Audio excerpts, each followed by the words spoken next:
Okay. Okay, we're live here. My name is Brant Hunt.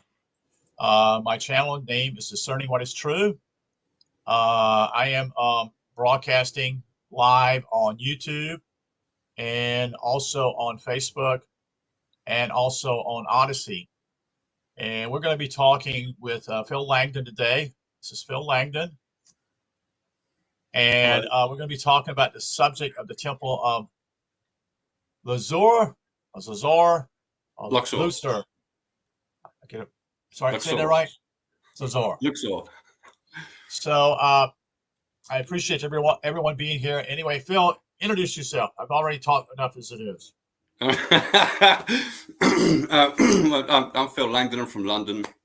I'm 53. I have a degree in maths and physics, or applied mathematics. I've been studying all sorts of subjects of reality most of my life to figure out what on earth we're doing here.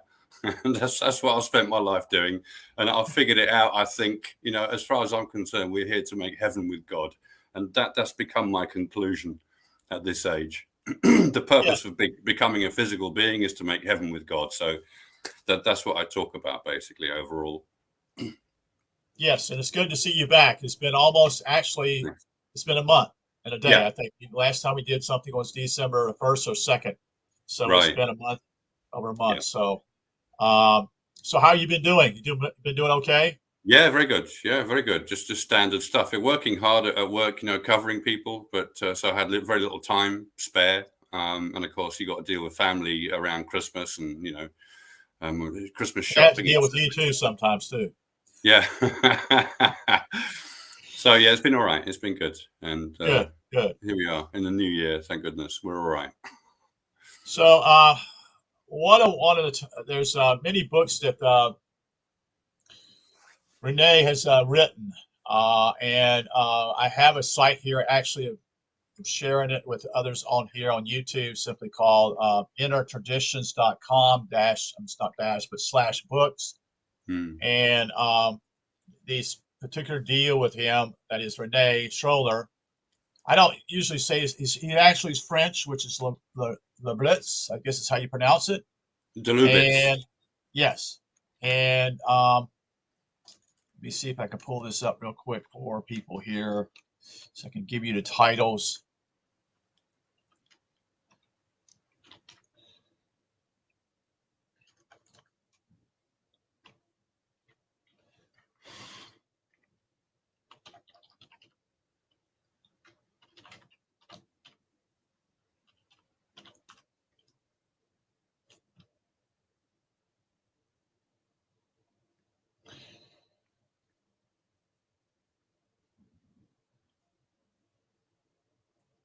So he has books that actually are have been written in French, right? Not French, Spanish, but also French. And let's see what else we got here. Let's see, I'm looking for you. Where are you? Why is it not showing it now all of a sudden? Oh, here it is. Okay. So here's the names of his books. So anyone who has any interest in him and reading his books he's written a book called The Temples of Karnak. He's written the book called A Study in Numbers. He's also written the book called The Temple of Man. And he has written what we call, the one I just been reading here recently, is called The Egyptian Miracle. And then he wrote the book Sacred Science.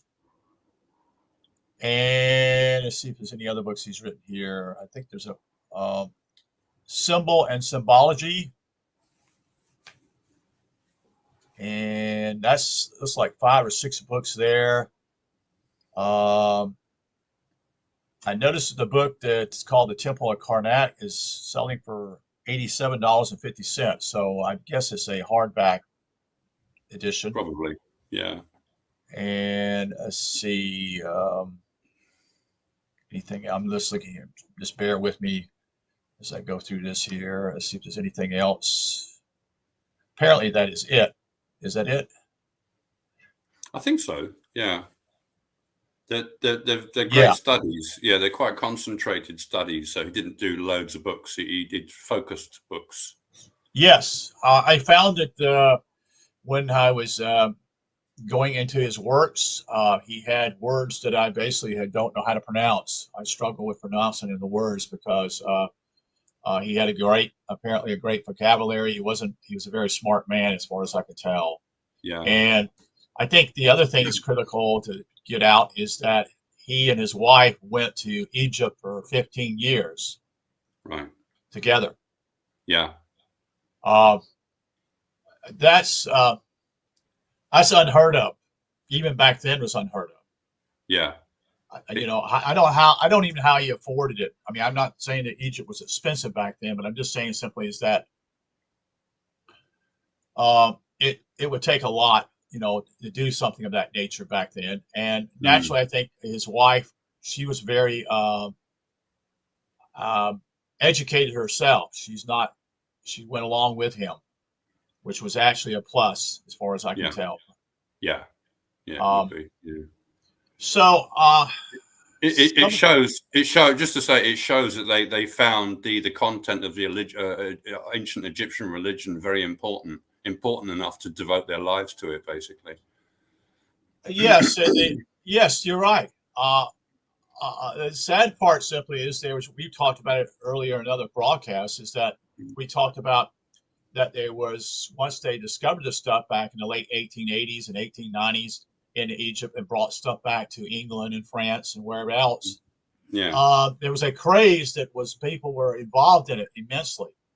Hmm. And then that kind of died off basically either after the First World War or either in that time period, it seems to be, or maybe in the 1930s. And it's like, okay, that's my thrill, and now it's something else. Mm. I think that's what transpired, because I think you even stated that when we were talking about it before, that people would actually even get involved in what I would call dressing up like Egyptians. Mm.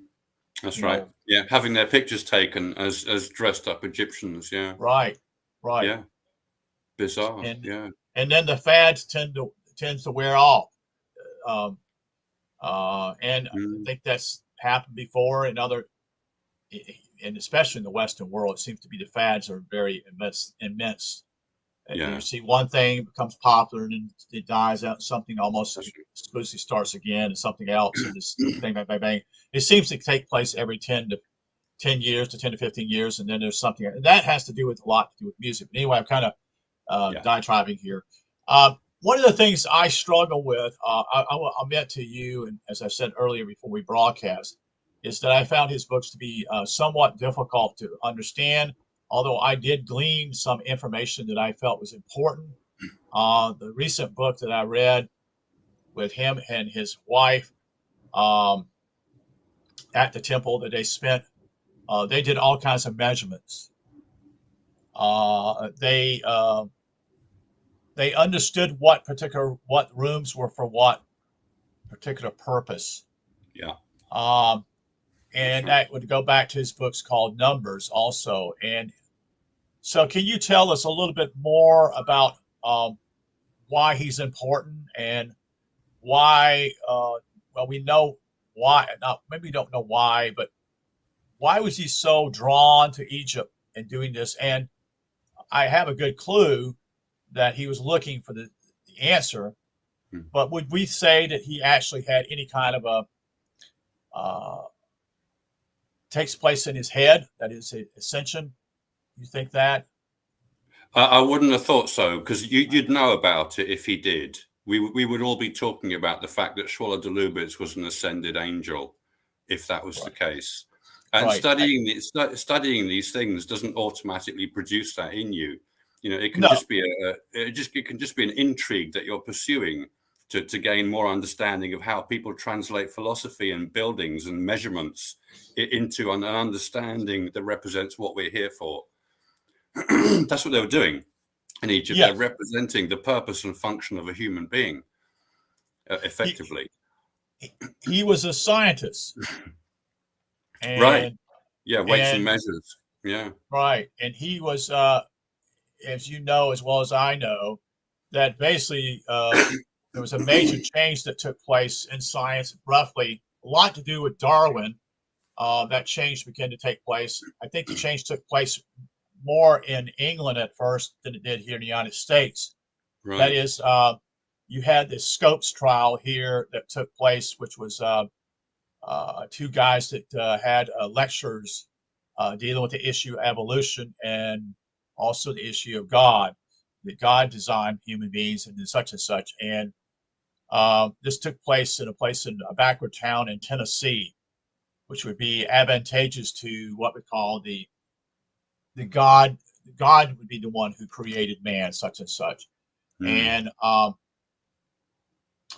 trying to think of the guy who, the two men that fought, and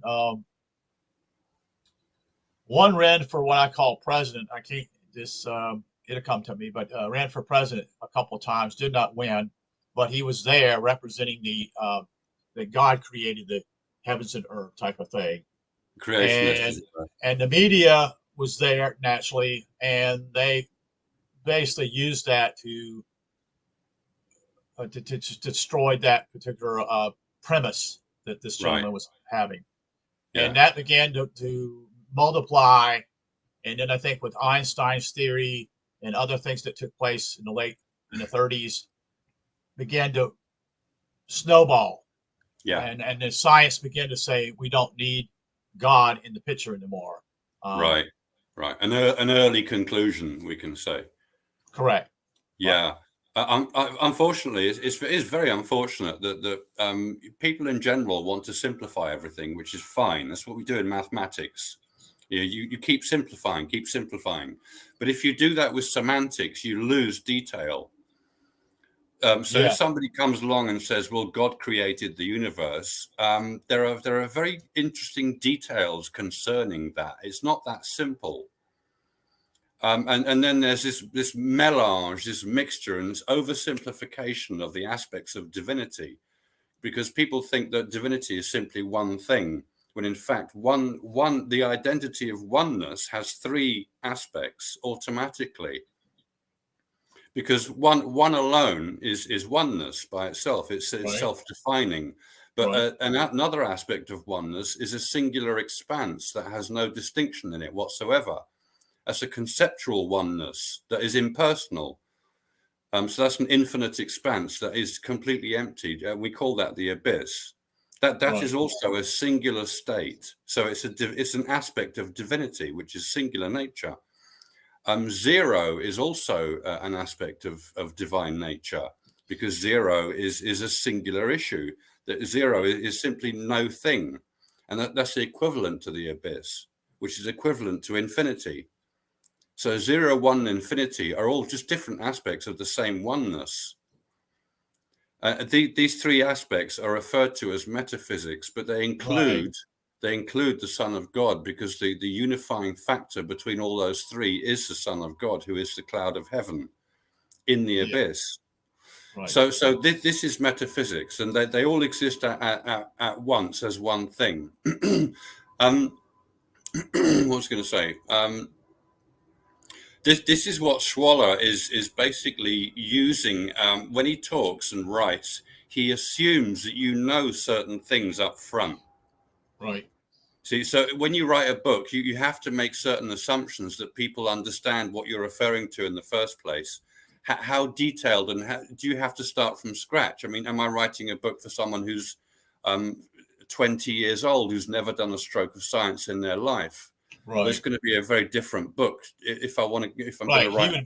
He would be writing to what I would call academia, in my opinion. Yeah, yeah. Academia have certain things that they're established and founded already. They already know it, so there's no point in Right. going over that for them. Right. The question is, how much do you write every time? I use that in my writing as well to realize that a lot of people I've studied over the last few years what kind of people are interested in this subject, and I've realized that they do need help with certain fundamentals, because as we mentioned earlier, people oversimplify things and just say God is God and that's all there is, when in fact the Right. Son of God is responsible for the creation of the universe. And it's a big deal in the Gnostic text, this idea, this very, very intricate and interesting detail, about how divinity becomes physical nature and then goes back to divinity. So the Gnostic texts are trying to give you an overall picture that is a complete loop of existence. You get this in the Bible, over the pages of the Bible, over its books, but it takes a long time to read that and assimilate that kind of information. And you've also got the added problem of the fact that these things were recorded in a metaphorical and allegorical format. Right. And the reason they do that is because they're talking to every single human being on Earth. And if that's the case, you need to encompass everything and make no mistakes whatsoever. That is extremely difficult, because if somebody finds a tiny mistake in one sentence, they're now not going to trust anything else you say. Right. This is an issue. They'll write it off. They'll just say, these are all issues. People don't realize this, I find. They just sort of skirt over things and dismiss things out of hand without delving into it properly. And you get that with the subject of Egyptology and Schwaller de Lubitz in comparison to the modern people like Graham Hancock and Robert Berval, the more famous names in these terms, or Zahi Hawass, who used to be the head of antiquities at Giza in Cairo. And he, of course, is involved in the Freemasonic Brotherhood, and they have certain things that they don't want people to talk about. It's not because they're trying to keep secrets or be conspiratorial. It's because they know that most people have a low IQ and cannot appreciate these things properly. But then if they were accessing this information, they'd go out and completely ruin it for other people. So it's a question of, like in university, the only person who knows the subject is the professor standing at the front of the class. Right. The rest of the people are students. They do not know the subject as well as that person. So imagine one of those students hears one lesson only and then goes out and says, this professor is wrong because I read somewhere else that something else and it's contradicting what he's saying. That is an imbecile. That they would refer to that person as imbecilic because he doesn't know what he's doing, or they don't know what they're doing. That they're being very childish. And there's a tendency in humanity to be childish over things and to become emotionally involved in subjects like Egyptology. Is that also to do with just simply our modern times? It's people's attitudes as though they know it all? I don't think so. I don't think it's a modern phenomenon at all. It's not a modern phenomenon. Okay. No, I think this is just a human psychological problem where humans don't like looking vulnerable to other people, and having a lack of knowledge makes you look vulnerable because you can't cover every corner, so somebody can pull the rug out from under your feet. So to prevent that, you have to pretend you know everything, almost. I see this with gurus. They pretend there's nothing they don't know, which is a real problem. And there's another added problem in the modern age that we didn't have in the past, and that is the nature of media and sensationalism that we've spoken of before. And the fact that when you sensationalize things in the media and you want people to be interested and you want to get people's attention for the only reason to sell things and make money out of them, the way you make money is to present a mystery that nobody can solve. And then everybody's interested because everybody wants to try and solve it. But it's already been solved by somebody called Schwaller de Lubitz. Right. See, but they don't mention that because it's not a mystery anymore. All the answers are there, clear, right in your face, slapping you in the face. Every page you read is a slap in the face to people who want mystery forever. Right. You know, the ancient Egyptian religion is not a mystery. There are several African teachers who go around that are never mentioned by the modern media. One of them is Dr. Mwata Ashby, who is an absolute expert on the ancient Egyptian religion. He's on YouTube, but nobody ever watches him because he's unknown. He's not popular, so nobody bothers. But he's got all the answers. Or he's never. Well, the media doesn't even hype him because he doesn't fit in their circles, so to speak. That's right. Yeah, he doesn't even come into it. He's not in the equation at all. Right. Yeah. So and people like Graham Hancock and Robert Ball never seem to progress. They always present the same mystery decade after decade. I went to see them in Imperial College. There was a presentation in 1996 Robert Bauval, Graham Hancock, and Richard Hoagland. And it was an all-day event. It was an absolutely fantastic day. They all did fantastic presentations. But that was in 1996. If you go and see them today, you'll get pretty much the same presentation. So what have they been doing for 30 years? Writing books.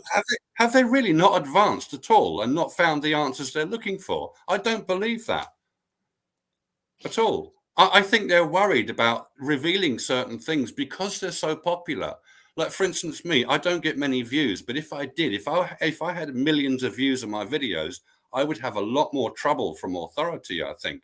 They'd probably try and close down my YouTube channel because I'm revealing too much or something. Right. Yeah. You know, and some certain information is wished by authority not to get into the hands of regular people because they just destroy it. They ruin things, you see. Yeah, these are issues. These are real issues with us, with people. So these answers to the ancient Egyptian religion are absolutely available. They've always been available. There's never been a mystery. It's just modern media that wants to make money out of the idea of mystery, I'm afraid. And that's all it is. Well, they like to stir the pot. They like to stir the pot to actually get a lot of times to do with the dividing people. Also to simply to create hysteria. So I don't say all hysteria, but I mean simply is they want to stir it up so that they can sell their newspapers, so they can sell the merchandise that the ads are on there, because that's how they make money. You see. And it's all, everything is driven almost today is about money. Yeah, that's right. That's right. It's not driven about truth. No. Nobody wants truth. No one wants truth. In fact, everyone thinks they do know the truth. Yeah, that's the sad part. Yeah, when you give people the truth, the issue is now in their lap. Right, but what they wanted by looking into these things, they wanted it to be handed to them on a silver platter, the answer. Right. And you can apply that to ascension. People want to ascend into heaven with no effort whatsoever on their part. They just want you to give it to them. That's impossible. It's literally impossible. You must do it by yourself. Yeah, well, that's the reason why the Christian salvation is so tangible and wanted, has been wanted. It's gradually weeded out now, but it's why that Jesus did everything for you. Yeah, you don't have to do anything. Yeah, see, that's the whole selling point. So it's a marketing type of idea that all you got to do is admit that you're a sinner and that you need God, and that Jesus died on this cross for you a couple of thousand years ago to save your soul. Yeah, and so you just have to admit and tell you're sorry, and go before a church or a pastor and preach and say, I just want to be born again. And that's it. Yeah, there's this appeasement to the public because it's so difficult to find ascension. It's very, very specific. And if people can't do that, the appeasement to a Christian is that once you've been baptized as a Christian, you are now a child of God, apparently. And you don't need to make any effort. You just need to go, continue to be the Christian that you're supposed to be, and you'll go to heaven anyway. That's the promise. But the promise has been misrepresented. There is a promise of heaven if you make the effort to pursue truth above your own physical importance, let's say. Truth is eternal. Your physical nature is transient. So truth is more important than your physical nature. If you recognize that in your pursuits, you will leave your physical nature to the side, as it were. It's less important. And this is your sacrifice. You sacrifice yourself to the truth because the truth is eternal. That's the true idea. Dying to yourself. Yeah, that's the true idea. Yeah, but if you're told when you join the church, pursue the truth, you're looking for it. As I pray to myself simply is, I need to pursue these things deeply. And that's not important. That's not important, but this is important. So you make prerequisites that basically says this is more important than all this other stuff that's out here. It's being broadcast all over the place. Yeah, sure. I'm here to. I'm not here to save the world. Right. I'm here to save my own self. That's right. You are in charge of you as a soul. Yeah. And This is all you've got right. control of. And You you're have the no only one who can control over anyone else. That's right. right. You can't control anybody else. That's their choice. That's their free will, and Yeah. that's their decision. And that's their choice. And you can offer what you share, as we've done here, and that's it. I mean, Mm, that's their choice. mm. And we've talked about it. Also, it's basically when people begin. Basically, I even in my own life, basically when you become about 40 years old, you begin to say something's wrong about this place. Something doesn't work. It doesn't. What I've been taught is not what I thought was true. You see, and you begin to wrestle with certain things. Well, maybe I should go to seminary. That's what I did, Yeah. and I come to the realization, no, they don't have the answer at all. They think they Right. do, but they don't. And so Yeah. you keep looking for it, and you look. Basically, I would say it's almost like a needle in a haystack in some ways. Yeah. From that age point, trying to find the truth. That's right. And Absolutely. Yeah. and If when they you go ahead. just to say, if they misrepresent the words in the Bible and tell you it means this when in fact it means that, because they've been told to think of it like that as well, Right. and they're going to get it wrong. I don't understand why they don't question what they're doing, because there's no proof that anyone's ascended as a result of being a Christian. Ascension is proof that you've done the right thing. It's Right. literal proof. The proof is in the eating of the pudding. You can't pretend that. You can't tell someone it's okay, you're going to go to heaven just because I say so. Do you know what I mean? It's just like, what? Well, No. this is what they've done. Is that they've given away their authority and given it to someone else in a pulpit or on a pedestal, or what do you want to call it. He's a man of God because he went to seminary. He studied this stuff. Mm-hmm. When reality simply, he studied this stuff, which reality means simply is, well, if you study something, doesn't mean that you actually have been or you have become a Christian. You just studied religious or denominational, lack of a better word, maybe propaganda or whatever they think is the teachings of the church. But that Right. you go to another church, there's different particular. Oh no, we believe this is important here, and so this causes problems. Wait a minute. Why does this particular church baptize children at infant, and then why do others do what they call adult baptism? Yeah. Why is that? And Yeah. so I think it's really you think about this other thing. Someplace we have zillions of, not zillions, but we have millions of quote unquote denominations out there now in the Protestants, and people think, well, that's all freedom. Yeah, but the problem is there's so many boxes to be opened now compared to what it was once was to do with the Catholic Church. Right. Think about that. Yeah, in the old days, it was all down to mystery schools, and of course, in the mystery school, you would study certain texts that would reveal what someone else has figured out about reality, so you can read somebody else's appreciation of the reality that you're in as well. We're all in the same reality. So if somebody figures it out and they can write it down, so it would be the Hermes Trismegistus type corpus hermeticum material that used to be the content of mystery schools. And that's what you would study.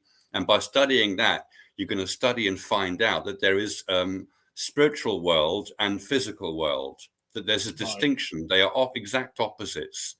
This is the kind of information that you should be getting your head around. It's in the Bible, but it's never really taught like this. You'll see it in Titian's painting, for instance, of the ascending Virgin who's standing on a cloud in the middle of the painting. God is flying around above her, representing the spirit world in its totality. And below you've got the physical world, but in the middle you've got the world that unifies the two as a cloud. And that unification is the cloud of heaven. So in Titian's painting, you've got a complete rendition visually of the content of the ancient mystery schools. See, it's in a painting. I could stand and study Titian's painting, and that's the equivalent of me reading text about the physical world and the spiritual world and how they unify at some point of origin. And it is a point of origin physically, because spirituality is eternal, but physical is a transient progression that goes, wherever they unify and join together, that must be zero time. Because an aspect of the physical world is the passing of time and change. It's a measure of change, time. That's all, basically. So this is what you would learn.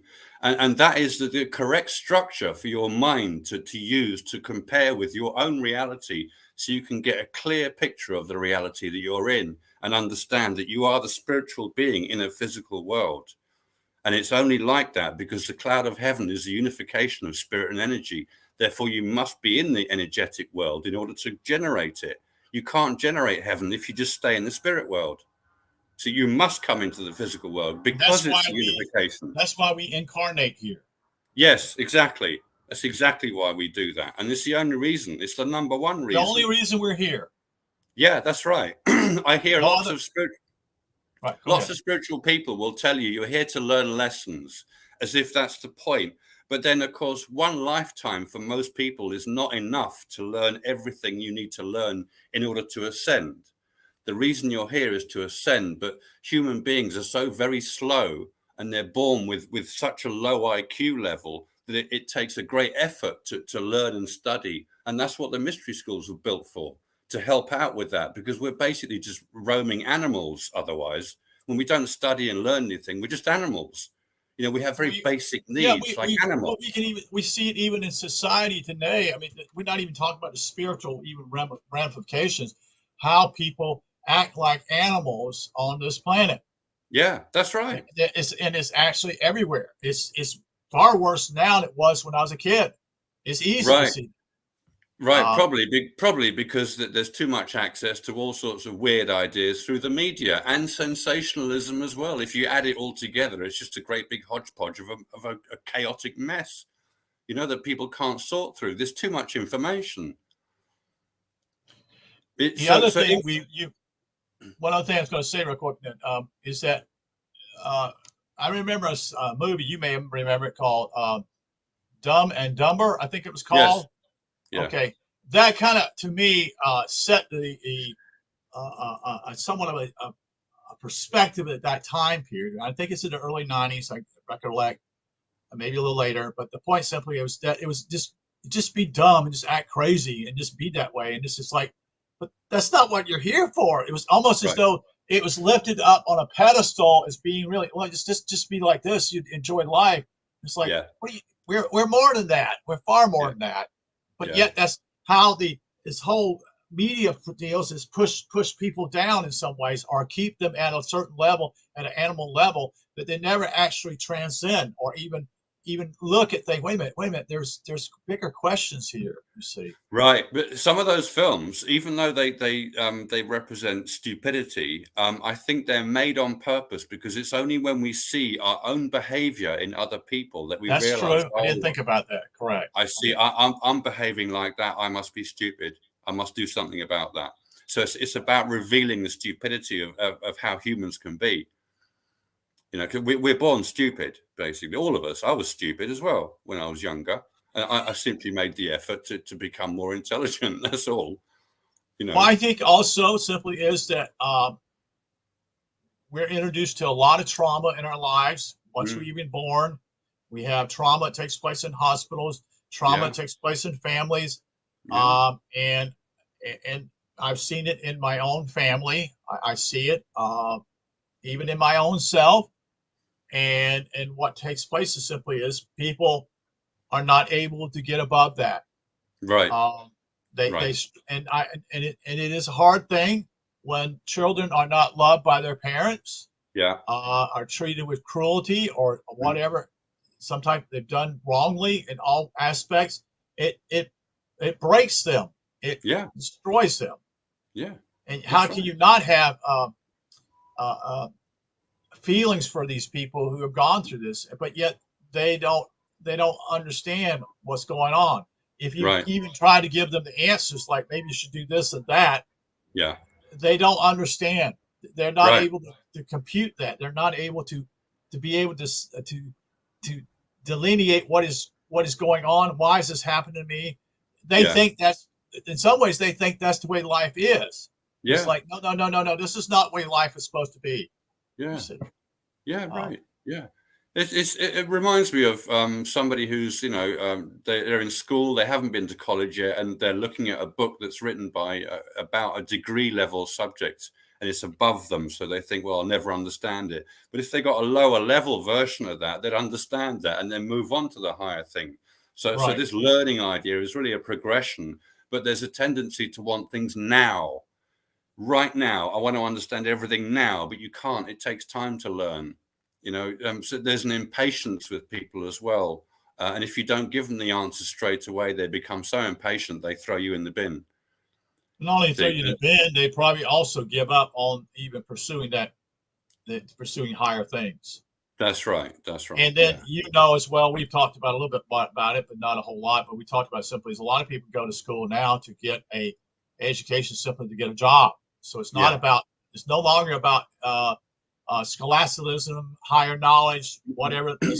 I shared something probably about, 6 months, maybe 4 months ago, 5 months ago. And someone said this, who was a friend of mine, and stated it simply is, those are old men. Those are old men, ancient men. They don't have any knowledge for us. Right. That was the whole perspective of this particular person. Yeah. These people are ancient, and they don't have, these are some dead old men. In fact, that's what she said. These are dead old men, meaning they have nothing to say to us. And I'm like, who do you think you are? Yes. But that's a major, that's a stumbling block for people. Yeah, that's like saying I know everything and I know they're stupid. Yeah, that's bizarre, because most people have never read Plato. They've never even heard of him, and he was one of the cleverest people. But of course, along with Socrates and the ancient Greeks, Archimedes, Pythagoras, these were all revered people in the past. But now Pythagoras is seen as some weird cult leader, which is not, he had some strange ideas. Okay, fine. Their symbol was the pentagram. And now the pentagram is synonymous with devil worshipping, but people have forgotten that it's just a symbol to represent the 5 elements, nothing more. Nothing more. So it's a complete representation, and that's why you stand in a pentagram when you do magic. I don't do magic, I never have done, but I know what they do. It's part of the esoteric sort of culture to know about, ritual magic and all this sort of nonsense, which I do not value at all. Even though lots of people get involved in that because they think they're being clever. There's another problem with people. They want to be clever and pretend to be clever without being clever. There's lots of problems with people when they pursue these sorts of things. The sad it goes straight to their head. Yeah. Ego. They have massive ego over it. Right. I want to impress somebody. Why don't you impress yourself by, going deeper, so to speak? Yeah, that's right. But the sad part simply is that no. So it's a shortcut. It's a shortcut, but the shortcut doesn't get you there. You see? Yeah, never does. It never does. No, you can't pretend. God is watching. He knows when you're a pretender. I'm just going to turn the light on. Hang on, because we're losing light here. Hang on 2 seconds. Okay.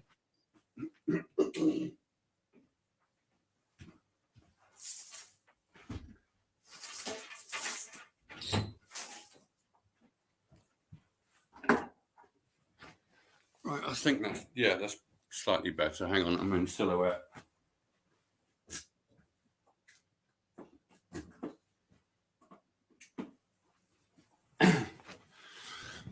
Okay, I can see my own face.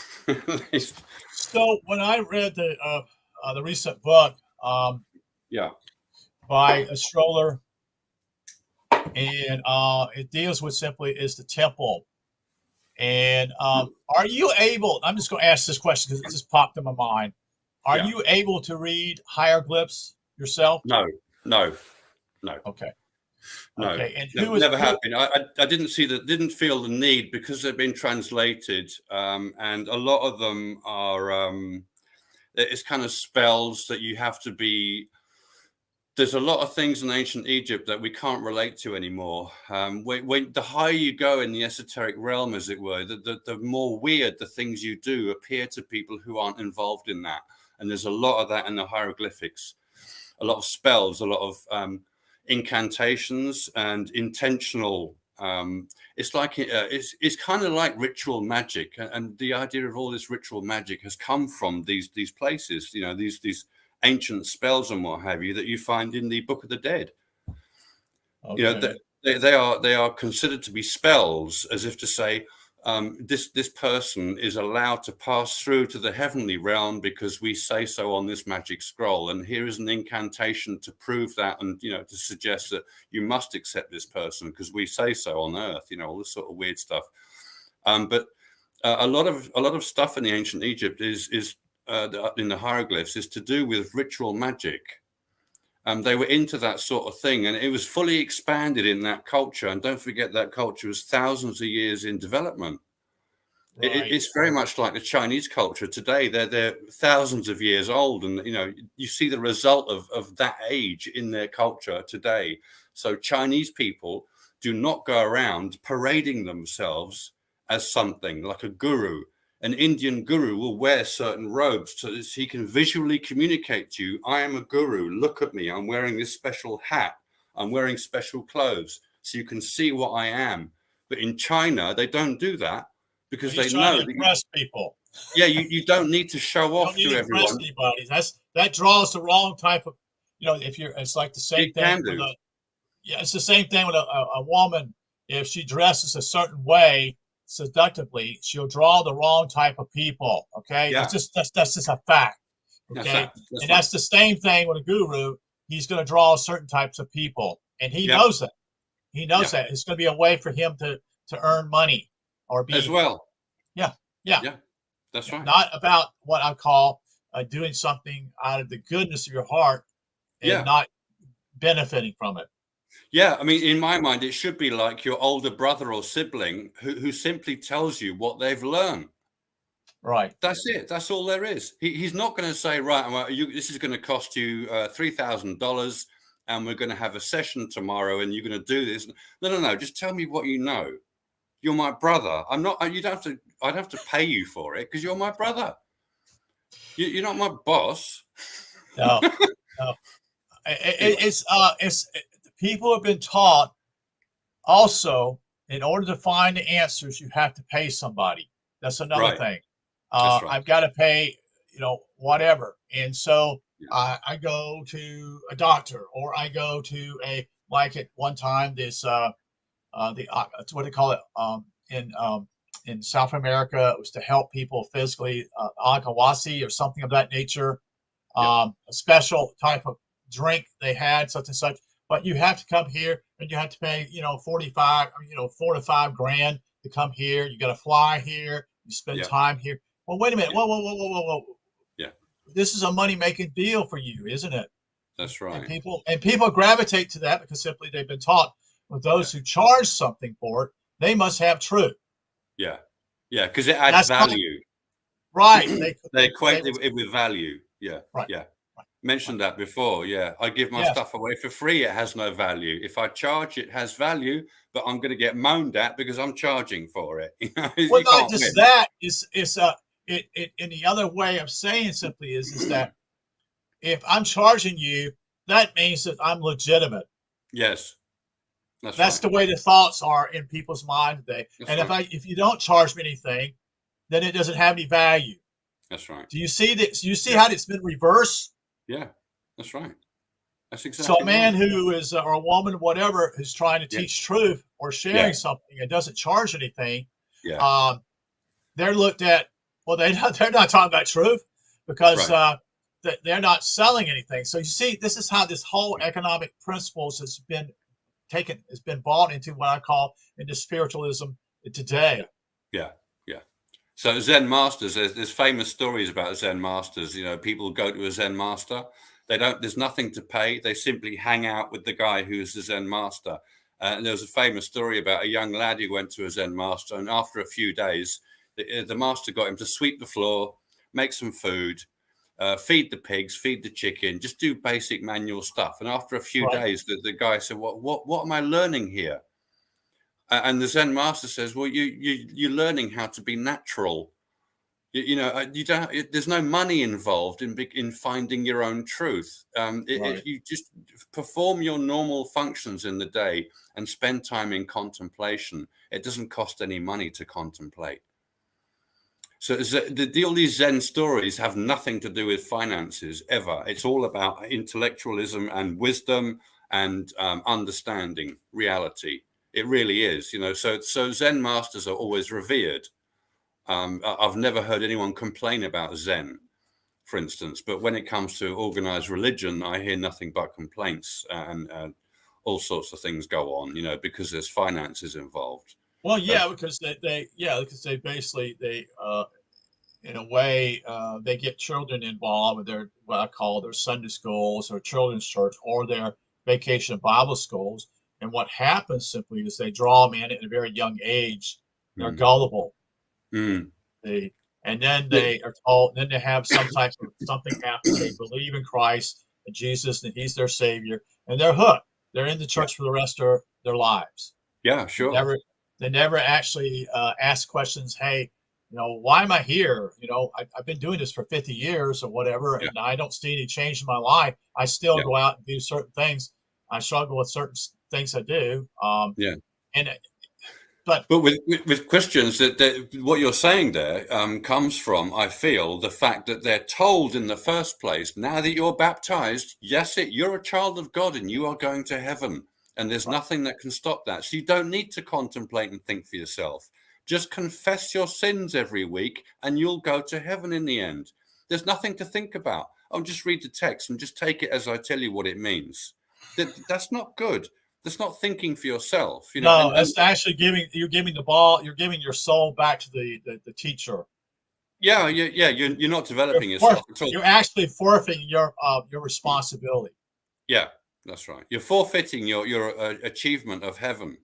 Right. Yeah, you won't achieve heaven. You'll simply return to the spirit world and realize you didn't do the thing that you came to earth to do.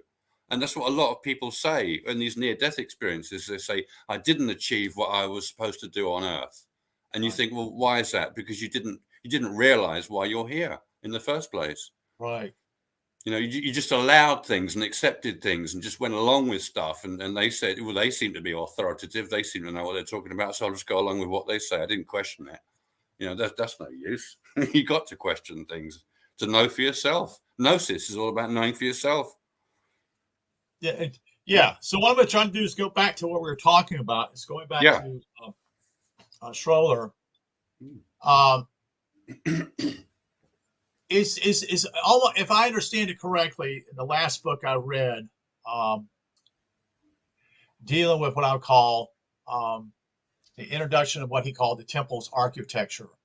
So the temple was a reason they built the temple for a real purpose in order for something to take place, possibly with people, is what I'm gathering, either to transcend or to develop knowledge, or to move further up. That is, which I understand simply is my head is the highest point in my body.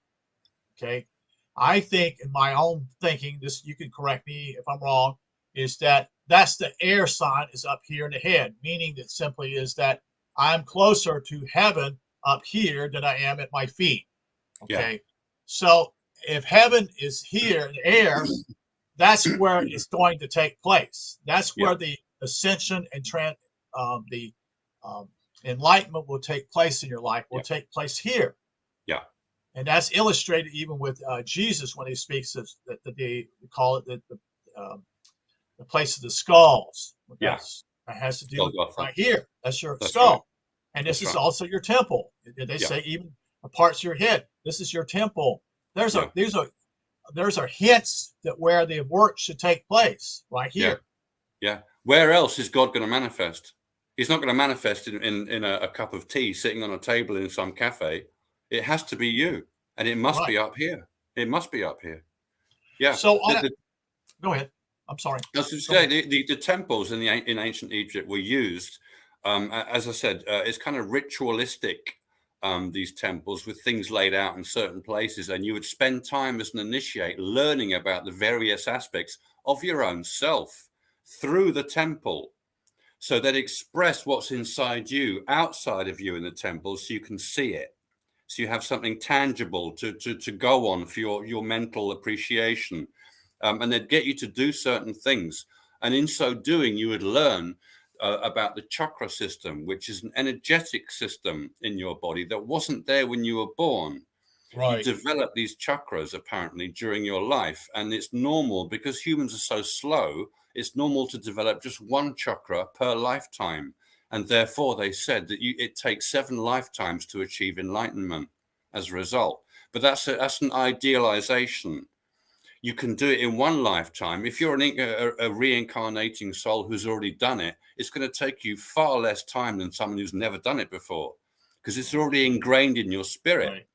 We are literally we carry what we've done in our personal history. We are what we've done in our personal history, effectively, which is a metaphysical concept, metaphysical pertaining to over time, and it's an accumulation over time. Your spiritual nature, you accumulate a higher and higher spiritual or authority, as it were. And this is what would take place in the temple, slowly over the 7 years of initiation.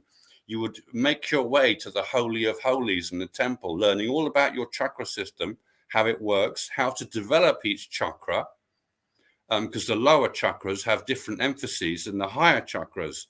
And these are just Right. energy centers in the body that develop as a result of your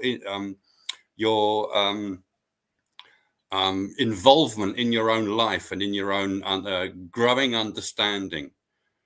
See, so you're supposed to develop your inner being and gain control over your physical nature. So you're going to be learning about the way that physical nature is very automatic, but your mind is not automatic. You have authority over the automatic system. And that's what you're going to be learning in the temple, to gain control over your automatic senses. So you can contemplate freely without being burdened by a lower chakra or lower concept. For instance, if you're addicted to something, whether it's alcohol or something in the ancient past, maybe you're addicted to a certain food, or you're addicted to sexuality or something like that. You need to overcome that, and the initiation process would help you with that, to get you to a point where you can simply focus and concentrate clearly, which is what you need to generate heaven. So they're setting you up to become an angel in these initiation processes. Yeah, and it would end at They the felt Holy of that was their Holies. responsibility too. That's why they built. They felt that simply as they built these temples, the architecture, all that, in order to help the people to ascend in some Yeah, ways. Not yeah, maybe in the first lifetime, or maybe the second, fifth, or whatever. But yeah, it was a tool that was used to eventually have people to gradually ascend yeah. in And their it was up lives. to you. It was up to Yes, you. yeah, They you didn't didn't have to force it. participate. You still had Yeah. free will, right? Yeah, nobody forced it on anyone. It was an available option for your life if you wished it to be. If you recognized its importance, they would test you, and then they'd accept you if you pass the test. If you're just some imbecile testing them for the sake of it, they'll know that and they'll kick you out, because you're just wasting their time. They're not Right. foolish, these people. You see, they No, don't like foolishness. They don't accept they foolishness. don't have time for that. No, there is no time for that, because you'll never learn anything. Right. Yeah, so there's no point. It's a pointless waste of time. So they only take in genuine people. So, and it would only be a portion of any society, not everyone. Let See, me just interject here real quick, because I'm looking at something here. I thought about. If I interrupt you, I'm sorry. I didn't mean to. no, don't worry. Um, I'm looking at part of this book I read yesterday, and it's called this particular chapter is a part of the second part called "The Crossing," and this is from again Schroller's work, and he states here. Elsewhere, I try to note the character of crossing with physical examples, such as the reverse nervous reaction to an exterior influence, exemplified by the complementary effect produced by light upon the optic nerve. These are elementary images selected to draw attention to a characteristic mentality, as certain in ancient Egypt and found in China as well, a mentality typical of the experience of wisdom addressing its disciples. Mm, The cross is, this is something I struggle with. He says the cross is a and a W, and the brazen serpent on the cross gives light. Man crucified in space is anthropocosmos.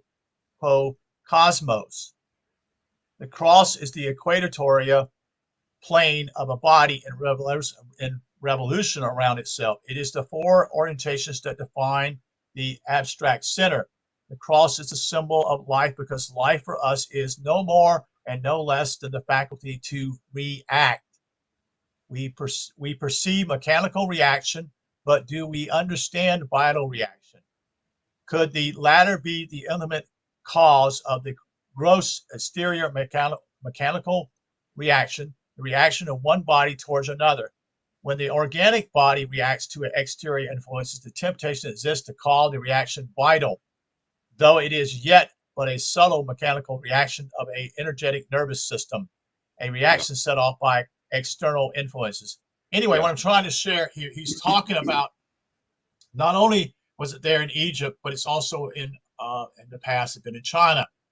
And I emphasized and actually stated what you told me, and I believe it's true, that there are many pyramids. I think you told me there were 76,000 pyramids on this planet. Well, there's got to be a reason for all those pyramids, folks. That's right. It was normal in the ancient past. Yeah. Right. They're highlighting is that Schwaller's work that you just read out? Yes, it is. So he's, when you're reading that, I know what he's saying. He's really highlighting the fact that you're not supposed to react to everything. And in the ancient world, they had the entire physical nature of a human being down to a T. They knew it to the finest detail, that if this happens, you're probably going to react like that. So if that's the case, we know that. We're going to tell you, look, don't react like this. This is the reason you're not supposed to react, because it doesn't mean anything. So there's the getting into maturity. From your natural immaturity, you automatically react to things. So if I insult you right now and I call you all sorts of names, you're going to think, what are you doing? What are you talking about? That's a reaction. So if actually, it's what they call today a trigger. Yeah, trigger, exactly. So if you think psychological trigger, and it's your choice now. The ball is in your court now, and how you react to that situation. You have the authority. Pardon me? Yeah, it's not in your court. It's an illusion. Oh, okay. I'm sorry. Yeah, I thought you said, okay. It's a total illusion. It's an illusion. Okay. The idea of reacting is an illusion.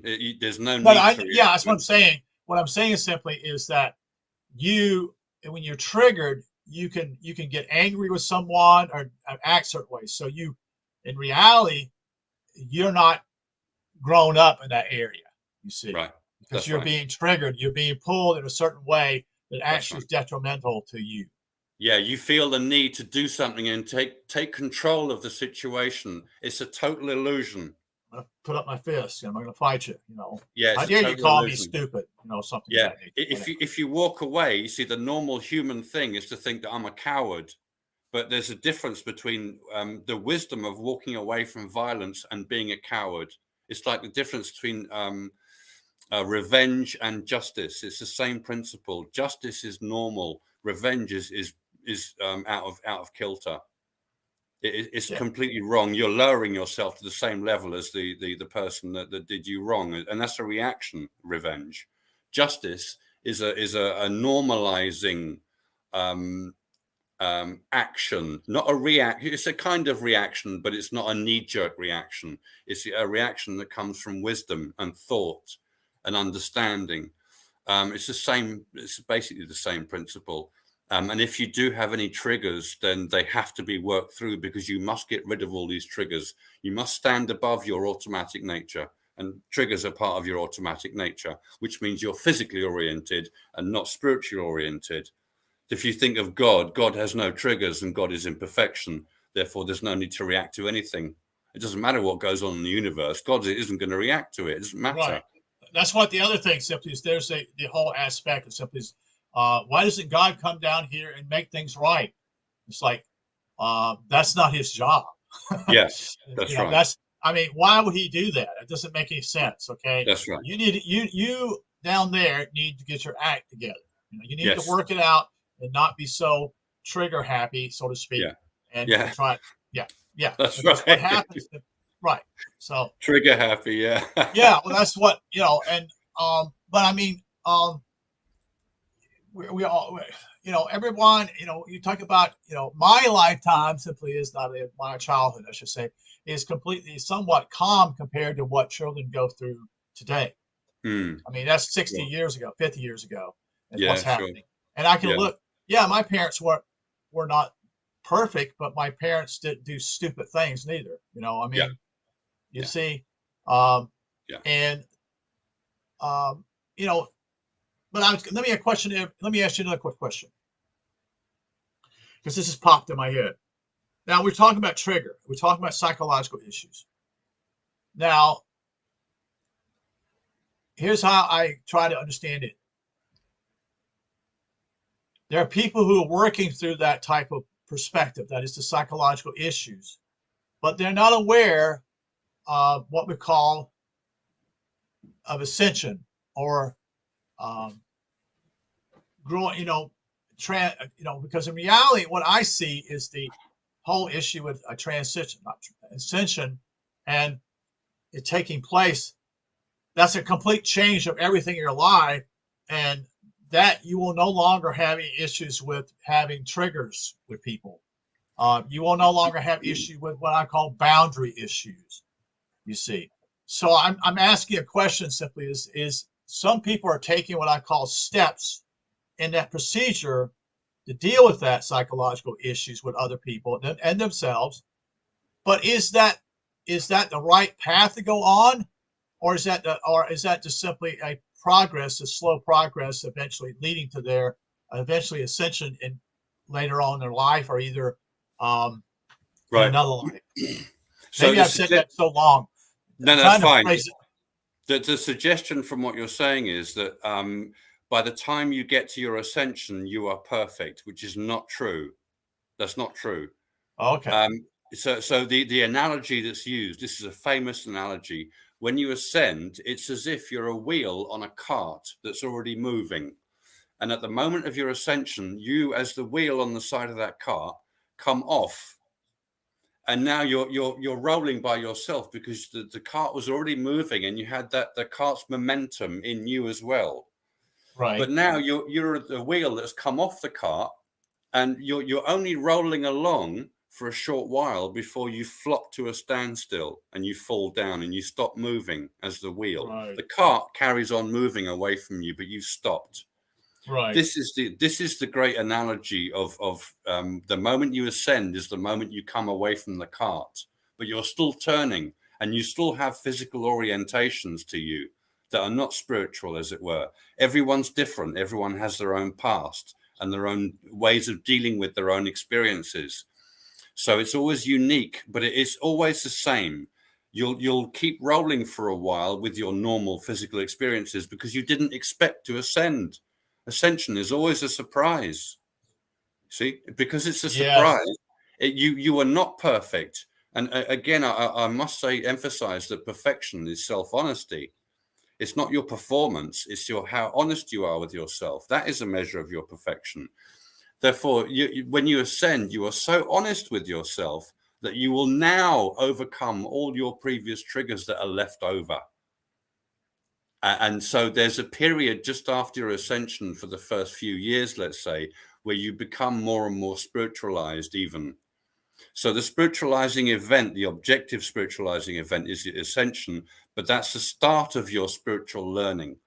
So you are now in God's classroom, and now you're going to learn the higher nature and rise above even more than your own physical nature so that you can overcome your automatic senses, because automatic physical nature is extremely powerful. And the mind by itself is an extremely powerful illusionist. Right. See, Right. Definitely. so this allows you to see through even the most subtle illusions. Right. But that takes a bit of time afterwards as well. So I'd never call myself a perfected person. Never.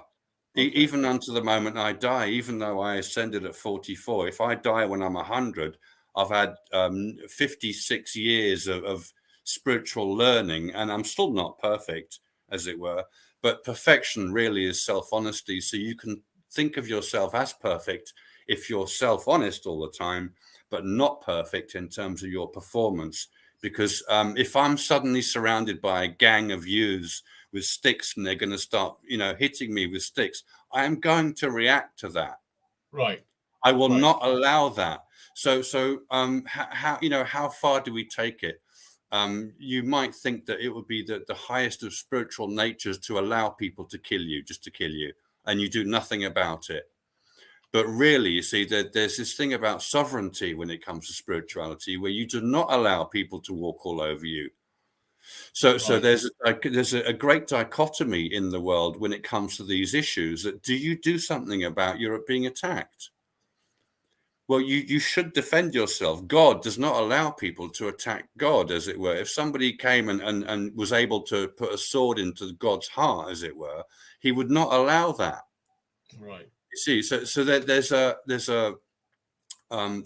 sort of subject field where we could discuss the ins and outs of personal sovereignty and what spirituality means in its translation into your life.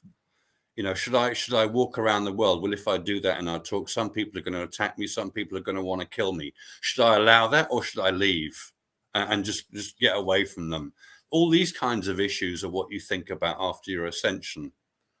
They're much more subtle. They're much more subtle than the regular life. You know, should I get married? Should I have kids? Should I pursue truth? You know, blah, blah, blah. These are the subjects before ascension. But after ascension, they simply change and develop. So that you never stop learning.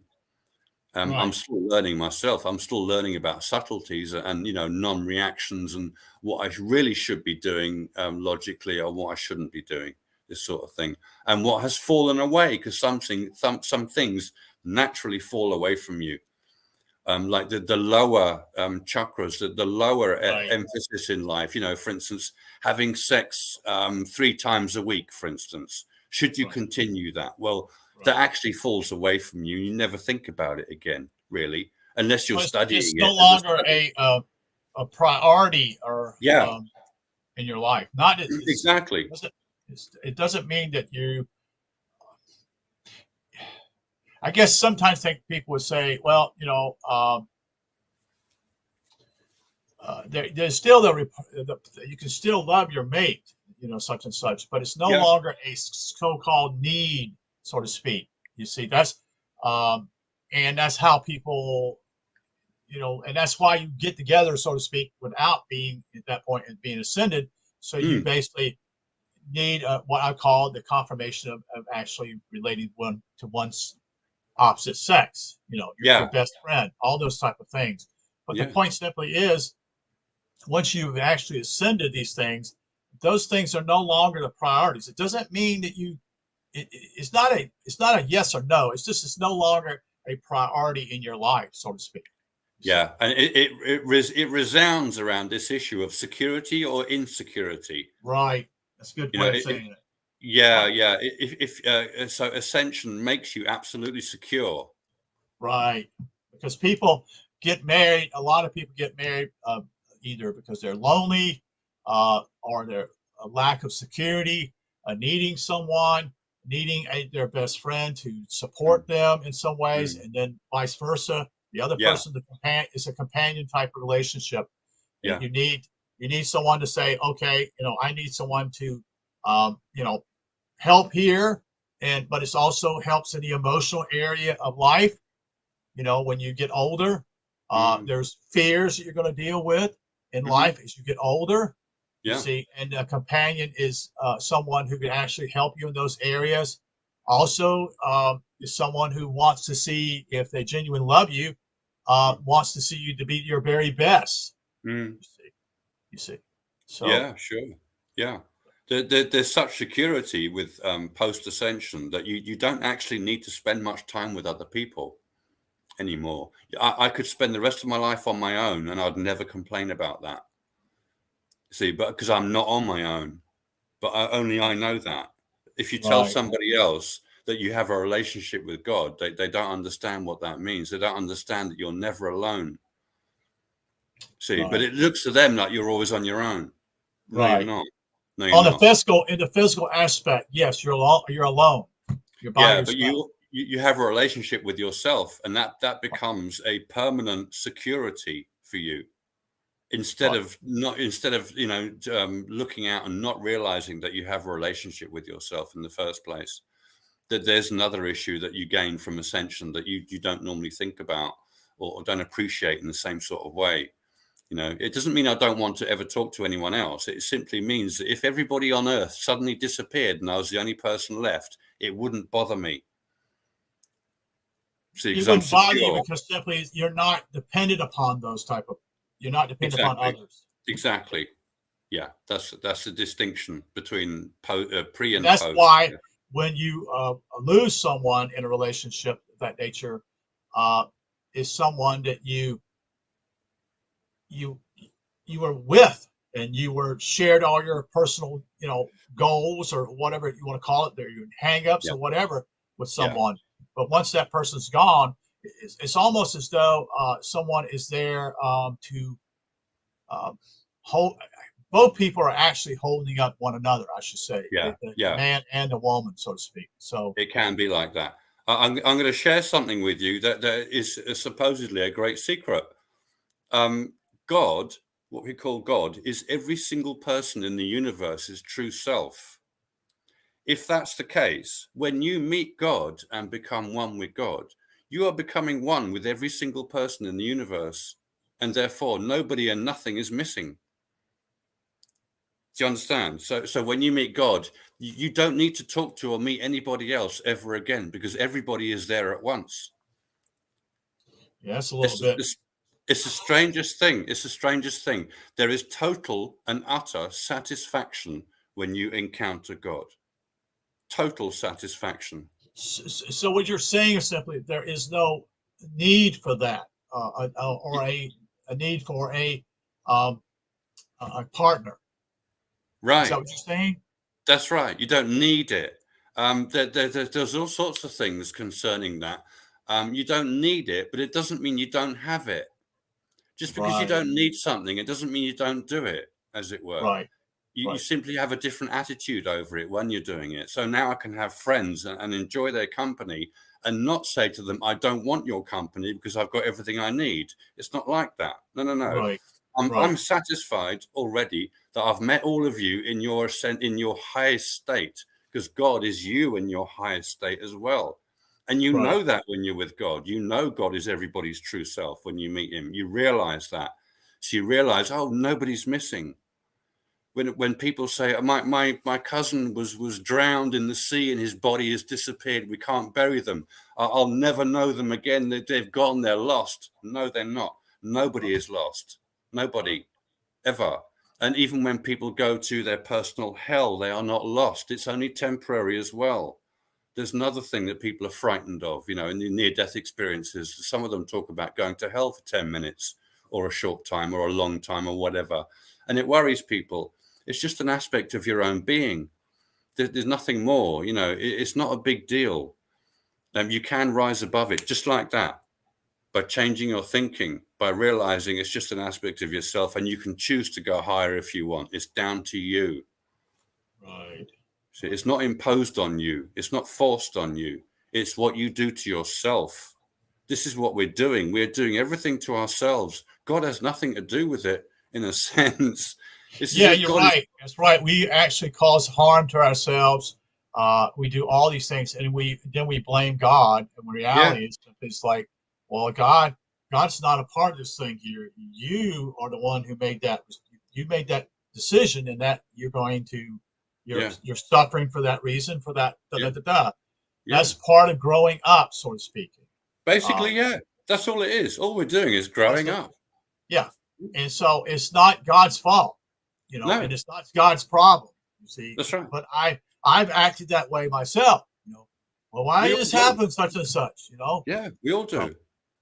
Yeah. one other thing I want to make sure that other people out here, we have 5 people here, and um, you're welcome to ask any questions at this moment. We've gone into about an hour and 13 minutes. So if anyone wants to ask a question, you're welcome to ask a question on the board here as I'm on StreamYard, and we'll try. Phil, I'll address the question to Phil, and we can go from there. Because I don't see some of our regulars here, so I noticed some people are new here. So there's a gentleman here named, I'm not gentleman, I should say, Substance for the Soul is here. There is a lady named Mary is here. Um, and I don't know who else is here, but anyway, you're more than welcome to ask a question here. This is you're free to ask questions here. So this is Phil Langdon, who has had some event, what I call Ascension, roughly over 9 years ago. And so he's has been sharing his information, and you're welcome to go to his website. You have to tell me your website. It's on YouTube. I don't have a website. It's my YouTube channel. It's simply called Phil Langdon. All right, that's right. His YouTube channel. He has Phil Langdon, and he's done many videos. That is, many of them. Yeah. And so, but yes, it's good to see you here, all of you here. I just want to make sure that people are well aware that you're here, and this might be your first time. It's fine. You don't want to ask questions, fine. But I'm also making sure that others who do, you feel like you want to ask a question, you're more than welcome to ask a question. Okay. So, trying to remember where we're at. Yeah, it's not God's fault. Yeah, yes, that cat messed me up. But going back again, I just lost my train of thought here. Back to in a way of what I was doing here with this particular. This guy was a French guy who went to Egypt. All right, here's a basic question. How long do you think that Egypt has been around? That is itself as a civilization. Yeah, that's an interesting question, because you can take it back 10,000 years. Yeah, you can easily take it back that long. You can go even further than that as well. Lost you. I don't hear your volume. Oh, I'm not hearing you. Oh, I'm not muted. How strange. I'm still not hearing you. Oh, hang on. Let me turn it off and on. Can you hear me now? What's going on here? Hold on. Can you hear me now? Try it now. Say something. Yeah. Hello. Okay. Hello? It's not your fault. It's my fault. I got excited and touched the wrong button here. So it's your fault. It's God's fault. I got a question here. Gregory Celebrates is asking a question. How can learning about the Egyptian temples help in our connection with God? It depends what you're looking at in the Egyptian temple. If you're looking at the measuring of the temple, that is an expression of the natural world. So the temple of Luxor is entirely based on the golden section. And the golden section is the ratio that exists throughout the universe. It's a fundamental dividing or halfway house between the infinite and the finite, which is measurable. So it's an unmeasurable measure, if you like, the golden section. It's a fractal. And it reveals the measured nature of the natural world. So it's a way of understanding the natural world as being a unified whole concept, that the whole universe is part of itself and it has to do with itself. That no part of the universe has nothing to do with the universe. It's all relevant, so to speak. And the main thing you get from that is that there is a distinction between the upper and the lower, or the spiritual and the physical. This is the most important information that you can take in, that there is spiritual nature and there is physical nature, and they are exact opposites. And you get that in the golden section because it's the halfway point between the infinite and the finite. The finite is physical, the infinite is spiritual. So it's a formalized way of expressing that there are these two natures that are interacting with each other, and you are that interaction. You're a spirit having a human experience. You're not a human having a spiritual experience. You are spiritual in the first place.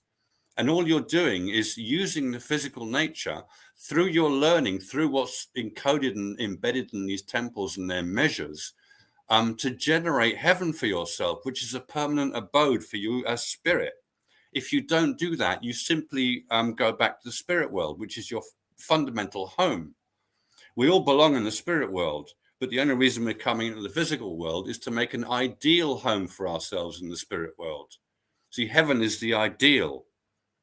Without it, you have to come through life. You have to come through another life. How much did you learn? How close did you get to making heaven? Nearly there? Okay, back to the spirit world. Right, back into a physical life that you can do the last step. And your higher self is going to help you do that. It's simply a process to have an ideal dwelling and the fullness of our spiritual nature available to us. So heaven is like the fullness of our spiritual nature that we don't normally have.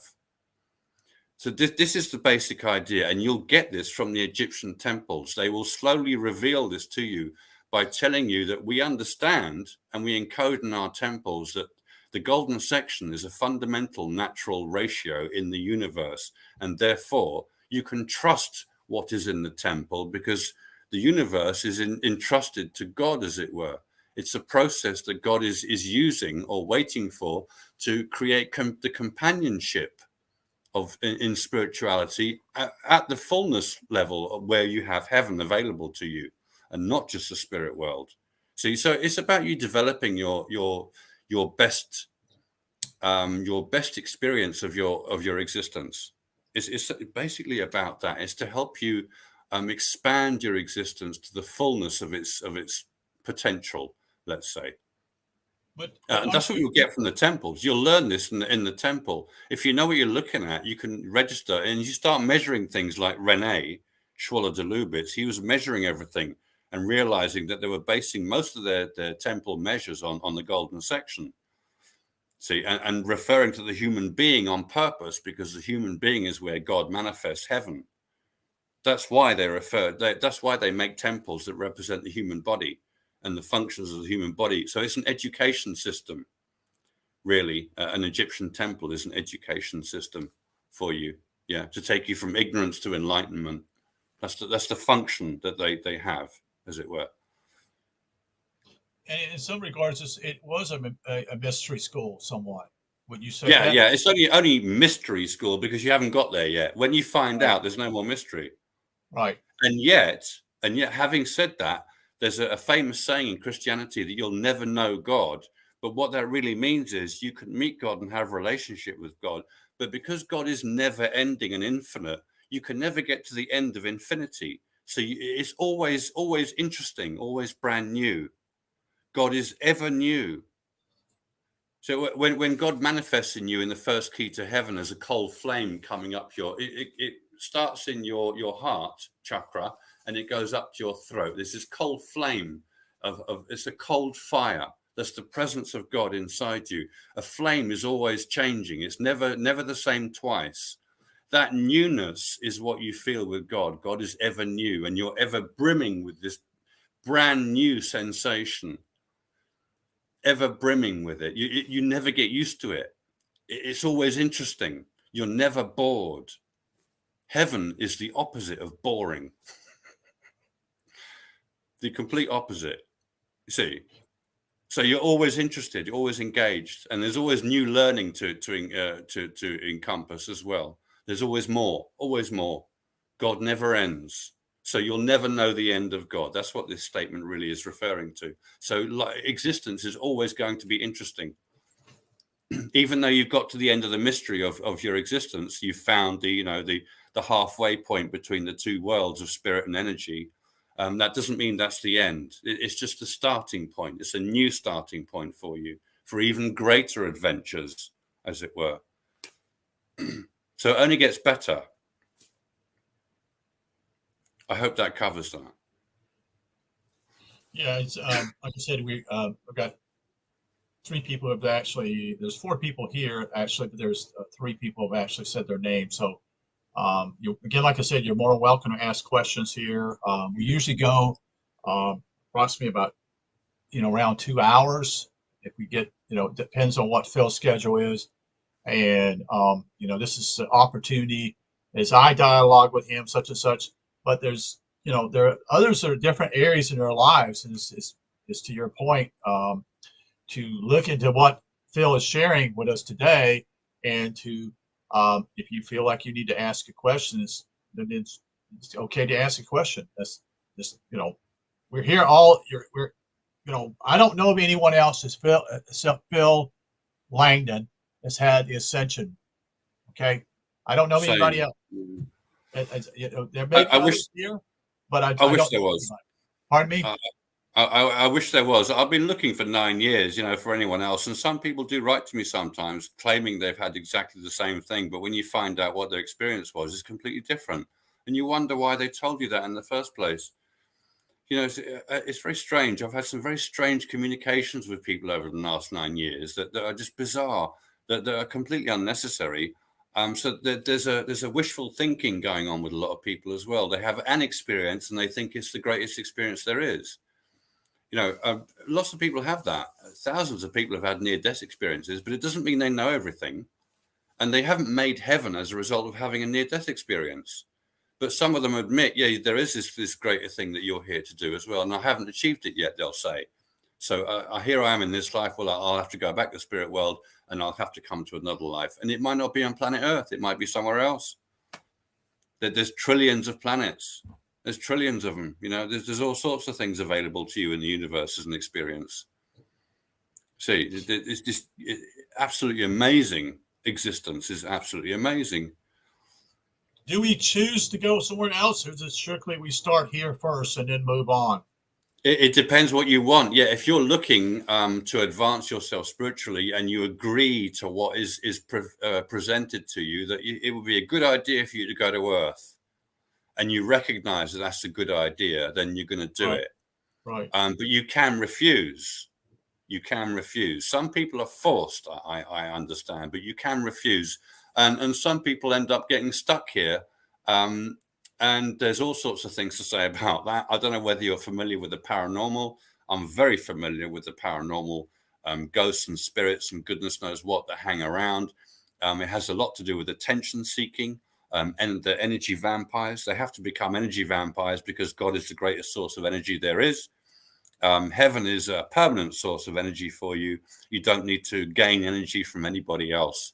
It's a much more subtle aspect of our existence, is this attention energy, we call it.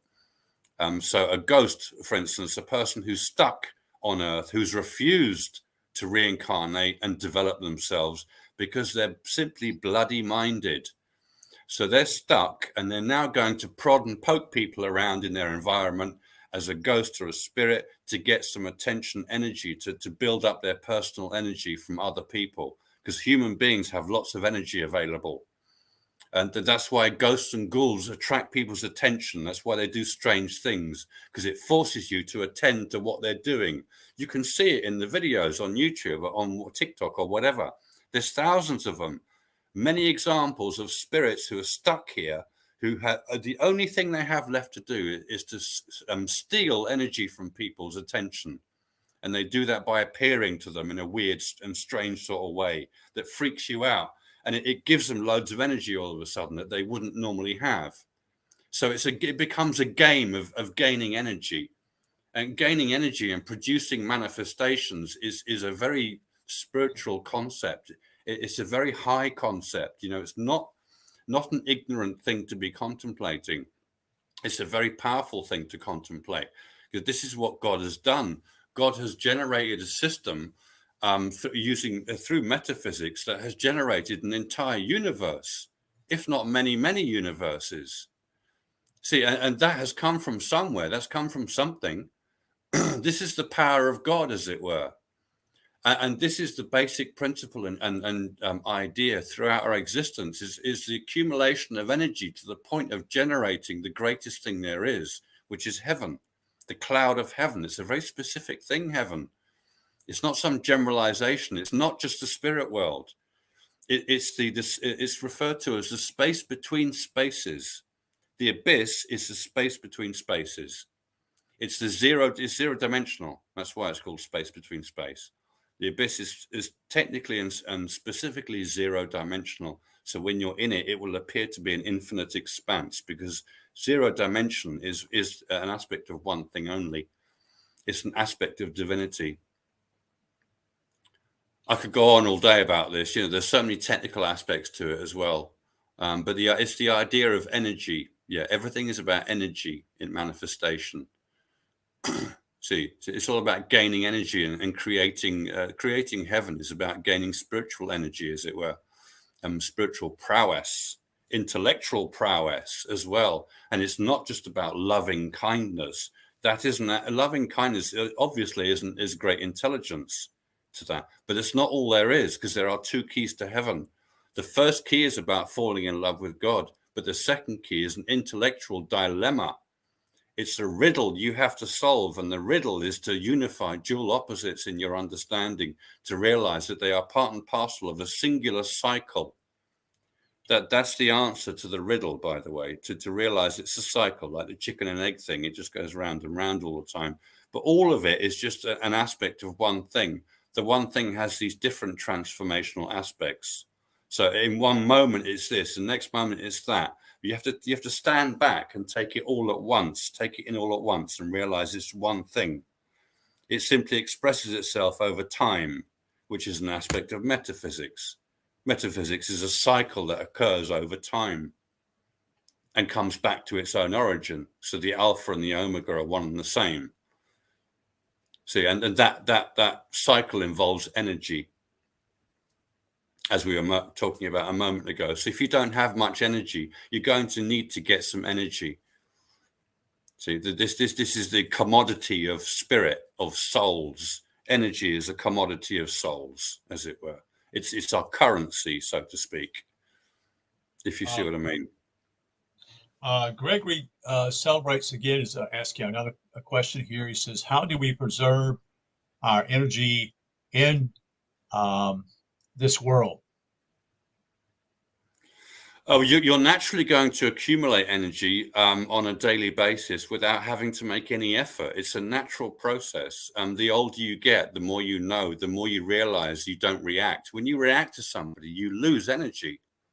You lose this personal energy. Energy has a subtle form as well that's called, that's referred to as etheric, that physics will not recognize because it's too subtle. You can't get measuring instruments out and measure it. It's something you personally know about and find out about.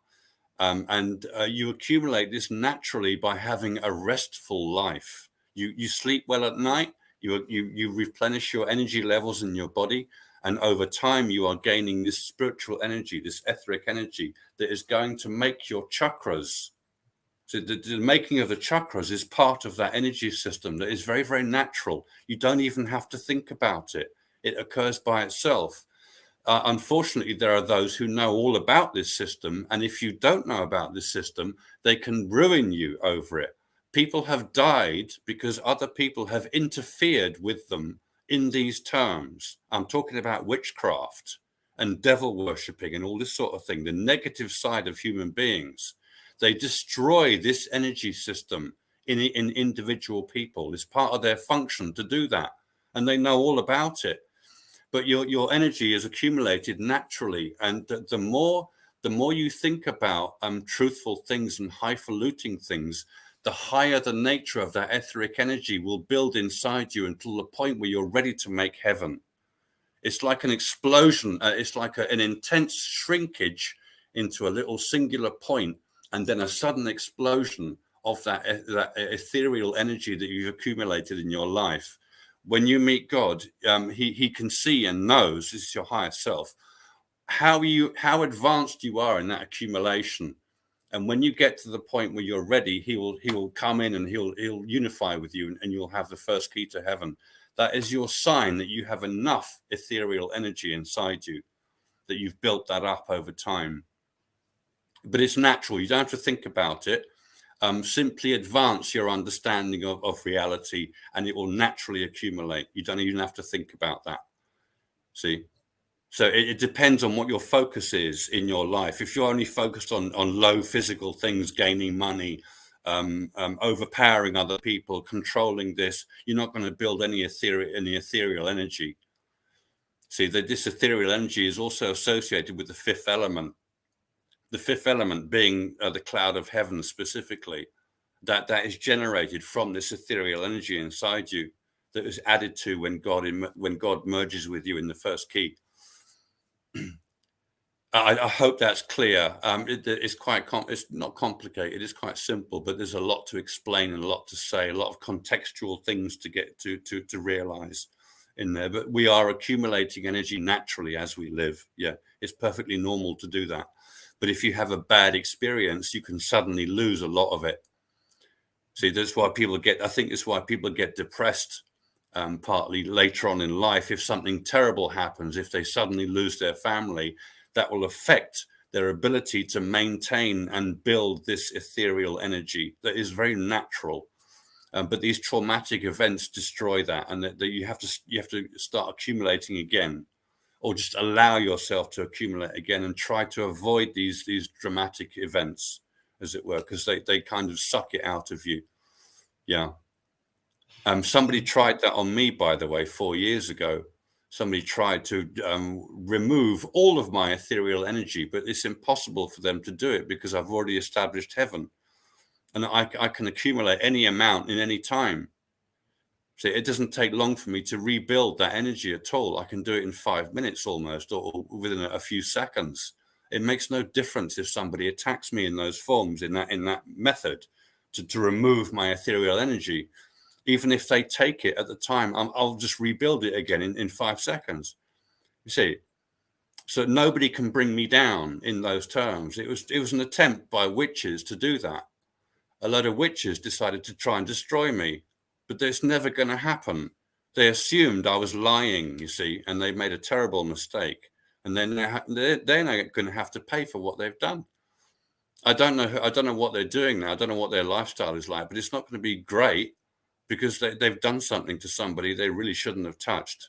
So there's all these rules and regulations. I mean, it reminds me of the John Wick thing. He works in an industry that is full of rules and regulations. You do and you don't do this. You don't do this. You do this. A bit like royalty. There are rules that you must follow, as it were. If you don't, you're going to come a cropper, and you're going to have to rebuild for a long time to get back to where you were. For instance, when you lose trust, if you lose trust by betraying somebody, how long will it take for them to trust you again? That's the same principle as this rebuilding of the energy. When you've had a bad experience, you're going to have to rebuild it. So I was flooded with this ethereal energy when I went to the Pantheon in Rome. And within a week, this witch came down to attack me, and she stole that energy. And I knew she was going to do that, and I knew she was doing it. It doesn't matter to me because I'll get it back anyway. But they can't. The fact that they can't do that is the reason they came to steal it off me. Do you see what I mean? It takes a long time. It would take a long time for that witch to accumulate that kind of energy. But she can get it just like that by coming towards me. So this is an energy game. It's like a competition with how much energy you have and how much energy you've accumulated. I hope that makes sense. Sorry.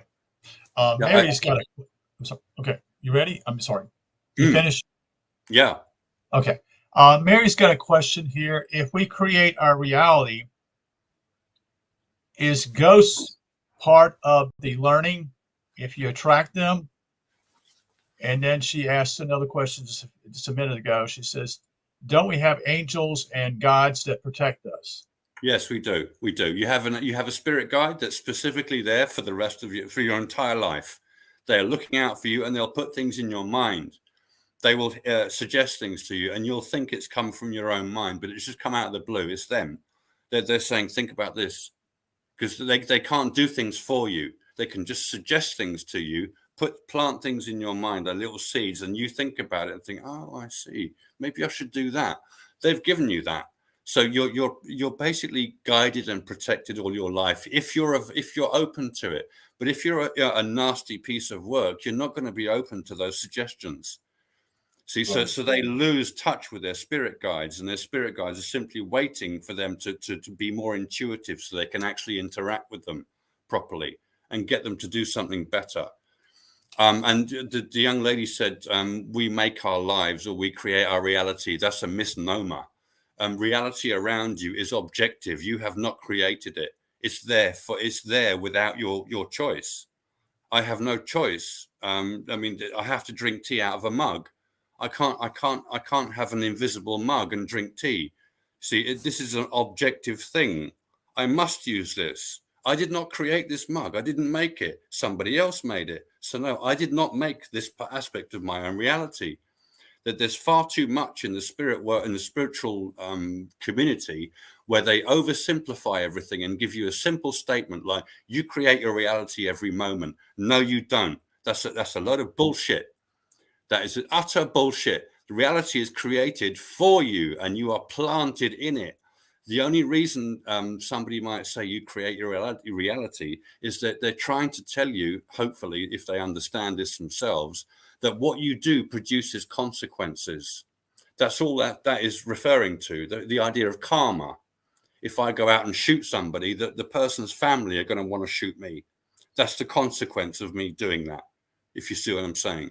So the only application of this concept of I make my reality is that whatever I do produces consequences, but I did not make the stuff that is around me. I am not producing it in my brain every moment.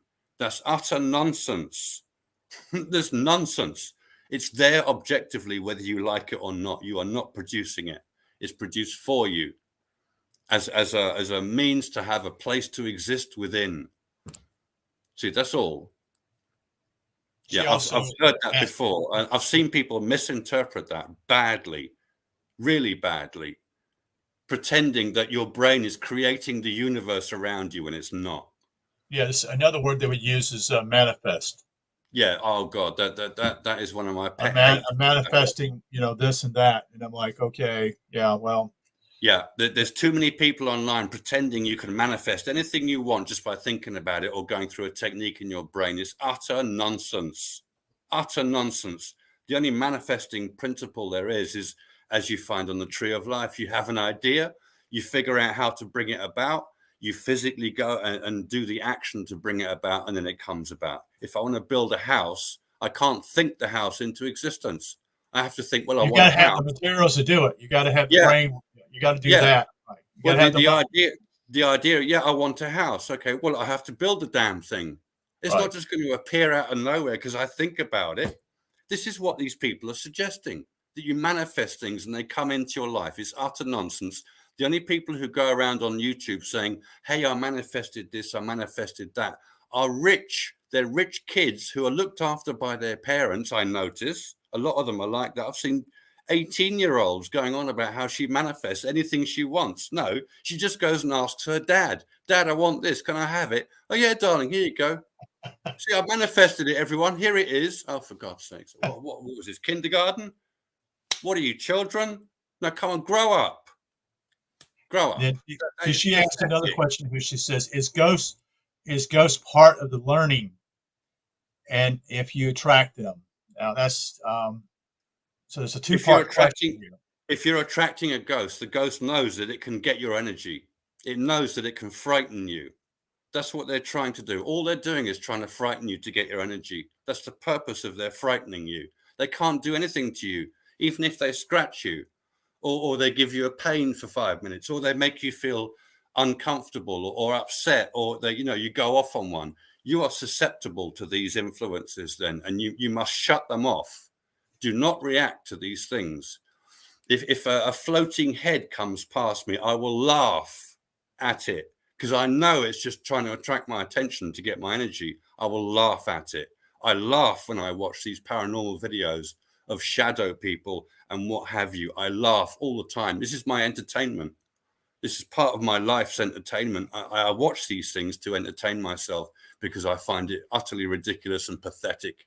The behavior of these ghosts and spirits is pathetic, and it needs to be said. They are pathetic.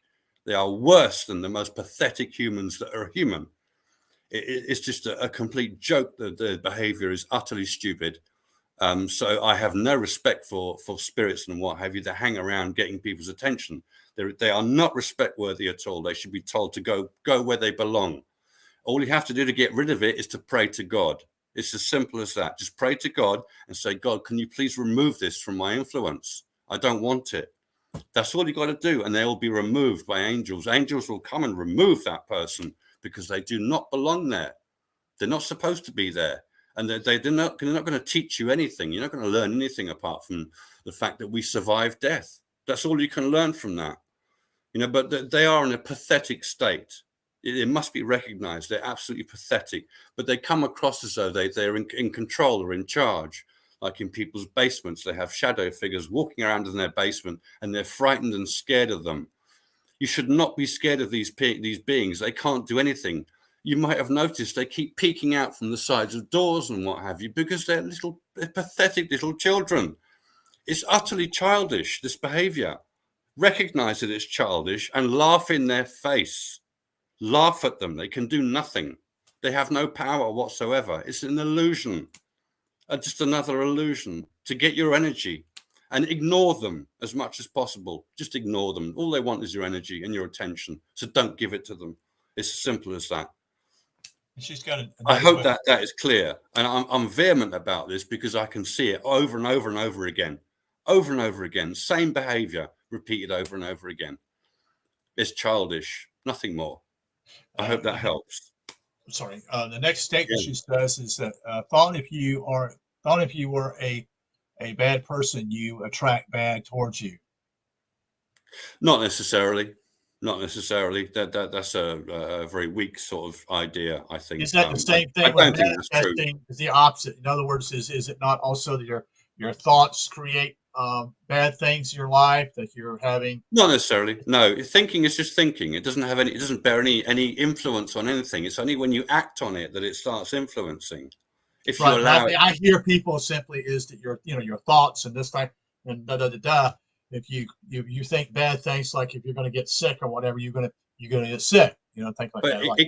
Well, your thoughts can influence you. Yeah. If you only ever look at bad things, you're gonna accumulate that sort of energy level for yourself. If I constantly read high spiritual material, I'm not trying to say simply is you have the extreme from being like, I manifest good things, but also you can manifest bad things. And I'm just like, the reversal, like people, I manifest this car in my life or whatever. And that's just, we know that's child's play. But the point simply it is. The other way is the same thing. Yeah, no, nobody manifests $1 million. You can't manifest £1 million in your account overnight. It's impossible. It's nonsense. That's not how that works. Manifestation is a procedure. It's a procedure from the idea. If you look at the tree of life, there are 4 levels. It's the idea, the planning of the implementation, the actualization of the implementation, where you go and buy the materials to build your house, if it's a house you want to build, and the final level is the completed house that you have put your effort into building physically.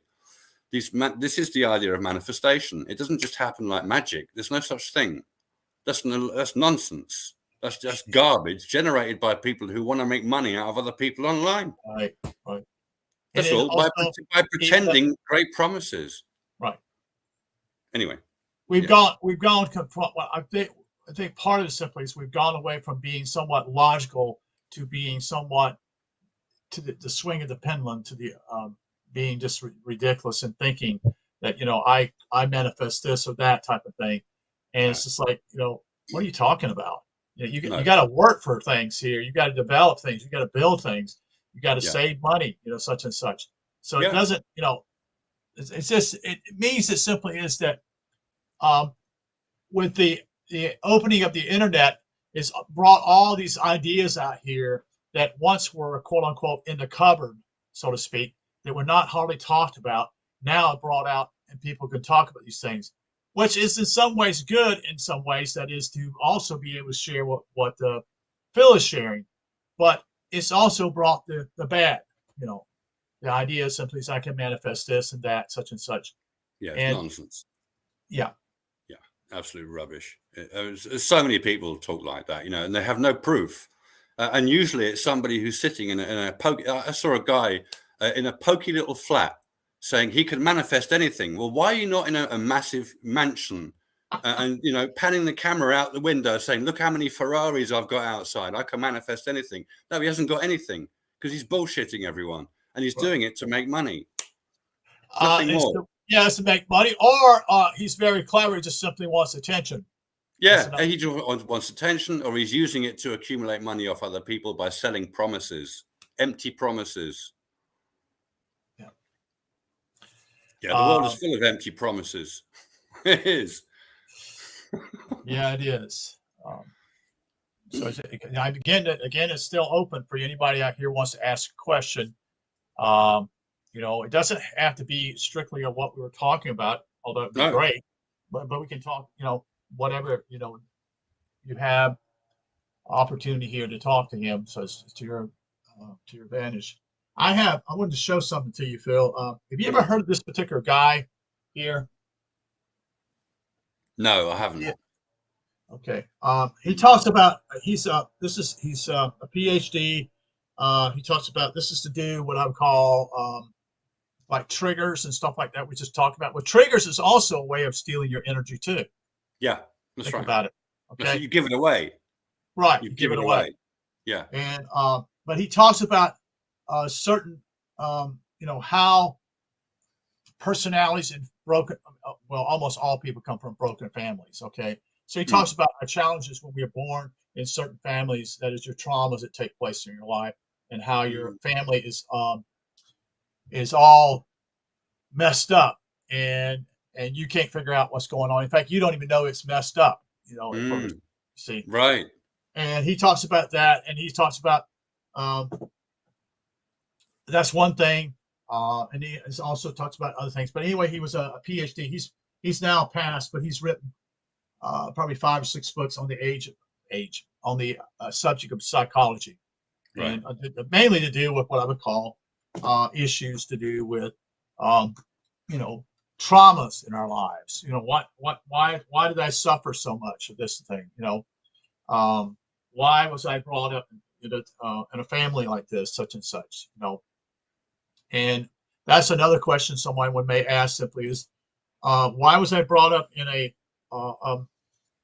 family that actually is destructive to me personally?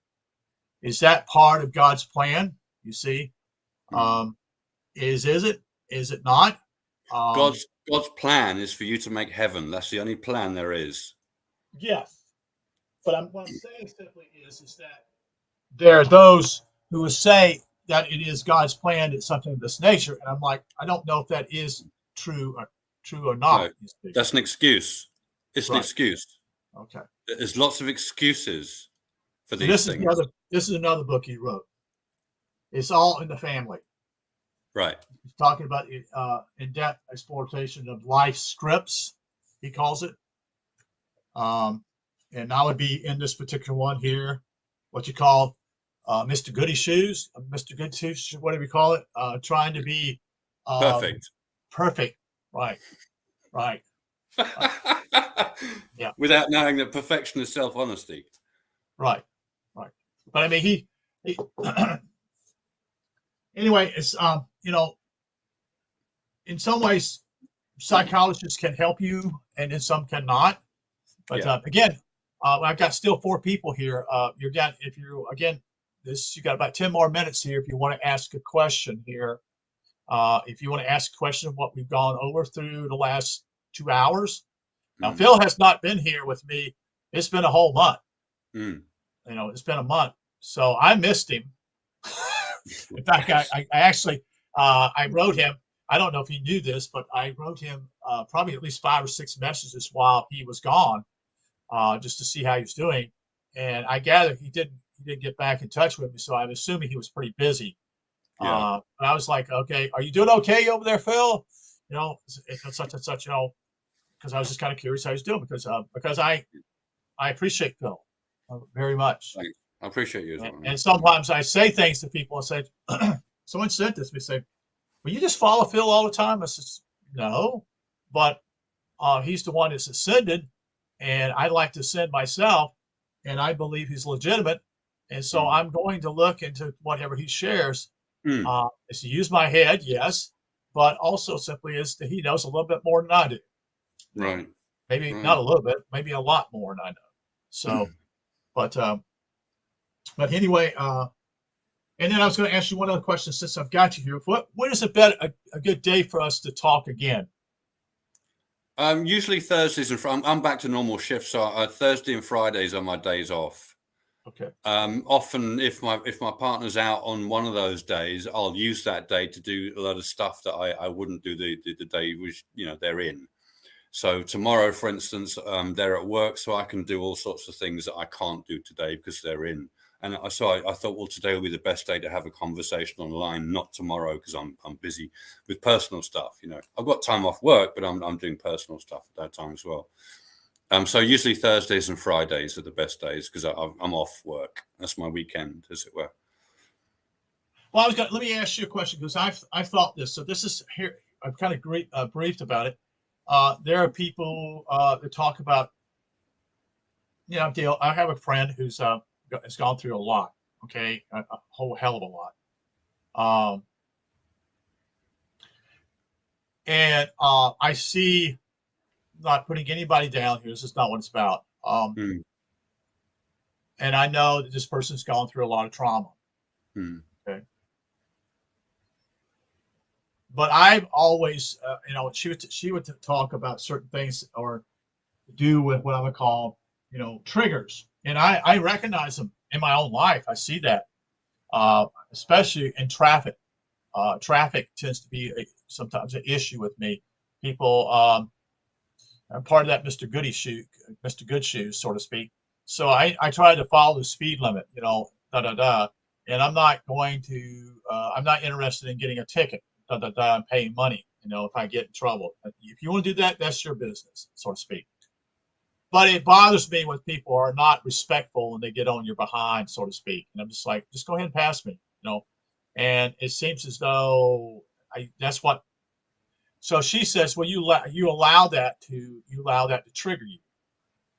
And yes, I agree with her because I get upset because I suddenly no longer have a perspective of this. I have this perspective behind me, you see. But I look at it, yes, that's an issue I need to deal with. But I'm also looking at a bigger picture, and maybe I'm wrong. You just tell me that. I'm looking to ascend, so I'm looking at what I call getting the whole enchilada, so to speak, and not with this issue. Not to say that's not important, but the goal is here. It's not over here on the side here. That's just my thinking. So I don't know if you understand what I'm sharing here at all. Yes, Phil. Yeah. These little events don't matter. Looking for ascension is looking for ascension. You're going to get little triggers here and there anyway. Everyone has triggers. It's perfectly normal. I wouldn't worry about it at all. No one's ever going to be above triggers or perfect. Some people rise above them because they spend all their time on that. But really, when you're looking to ascend, what you're looking to do is develop your understanding of logic so that you can unify dual opposites and understand this more four-dimensional way of looking at things that occur over time. That this is the kind of thinking that you need to develop when you go into that second, that if you want to get the second key to heaven and actually generate heaven. The first key is easy. It's just samadhi. It's just a sacred trance. Anyone can go into a sacred trance. It's not a big deal. It's quite easy. You just focus on stillness, still white light, and you become what you focus on. It's a natural thing. We become what we think about, in a way, in certain terms. Even Buddha said that. So that's the first key. But then the nature of God, your true self, is perfect stillness. So to find God, you become perfectly still, which is, as it says in Psalms 46:10, be still and know that I am God. That's exactly right. That's what happens. But when you find God like that, to get the second key to heaven and actually generate heaven, you need to have the intellectual skill to understand how duality becomes unified into one thing as a cycle. If you can do that, you're ready for ascension.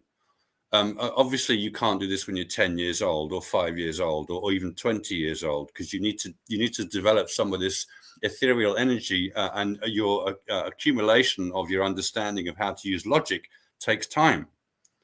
And I did it when I was 44. So that just shows I was starting to do that when I was 20-ish. So it took 20 years to get to a point where I was able to unify dual opposites intellectually. You need to be able to do that. Otherwise, you won't be able to do it. It is required of you. It's not simply given on a silver platter. You don't just ask for it and get it. You make the effort. The second key is your effort. The first key is God's effort, as it were. So you just accept God in the first key. There's no effort to do anything. You stop efforting.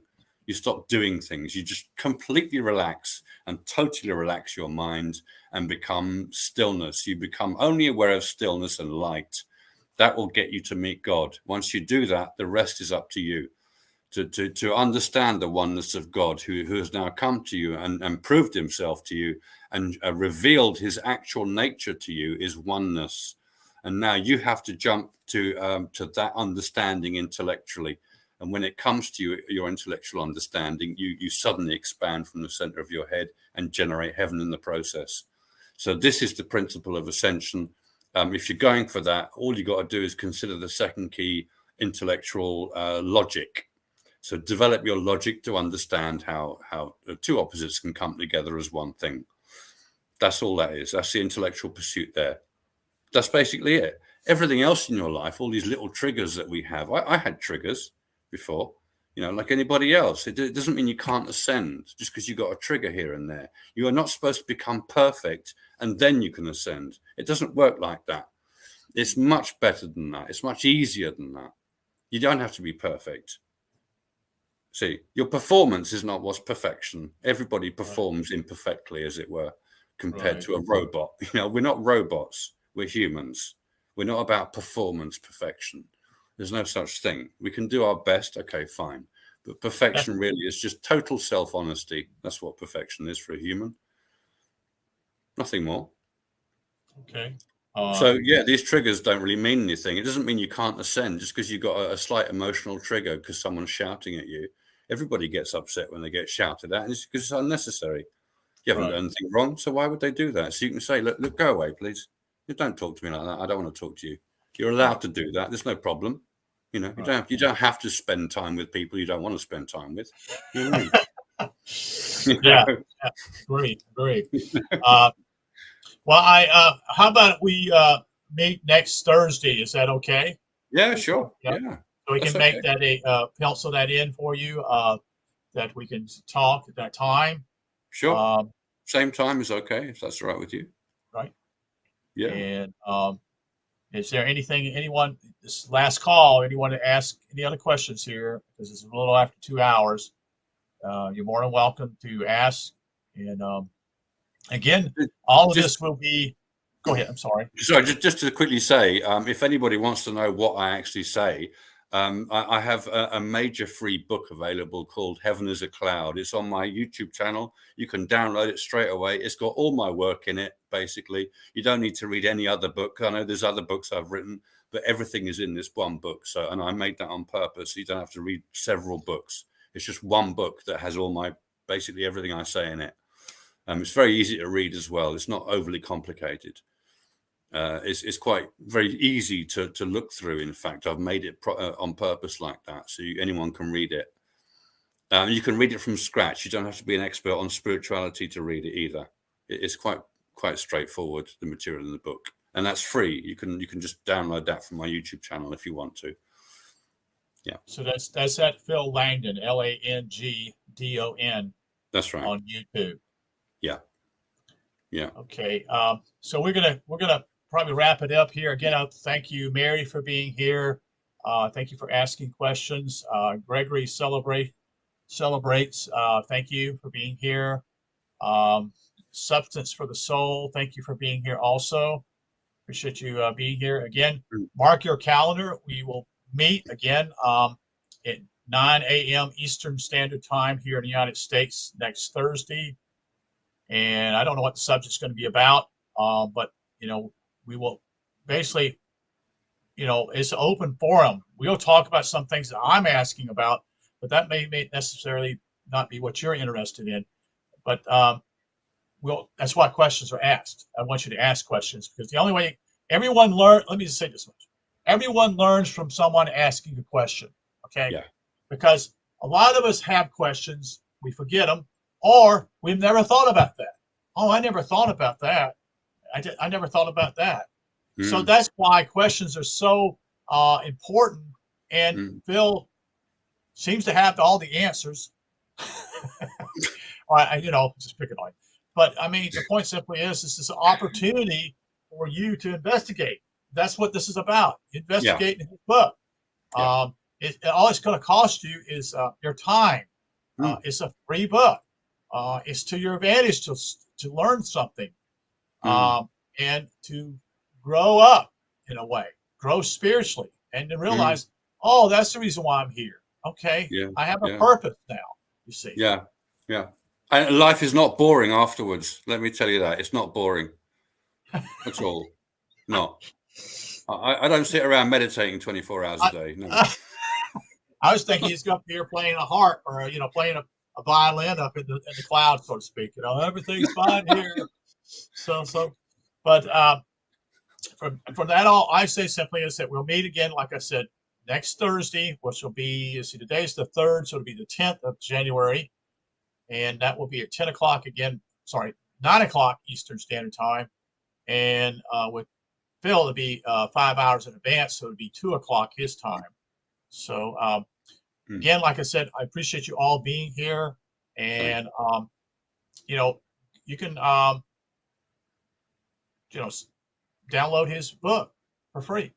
So Mm. I won't say any more because I know Phil has other things to do probably. Although he would love to talk, I'm sure, but he's probably got Yeah. to eat now or something of that nature because Yeah. it's 4 Right. o'clock. So, all right, Yeah. thank you very much for all of you being here, and hopefully we'll see you next week. Okay, thank Yeah. you.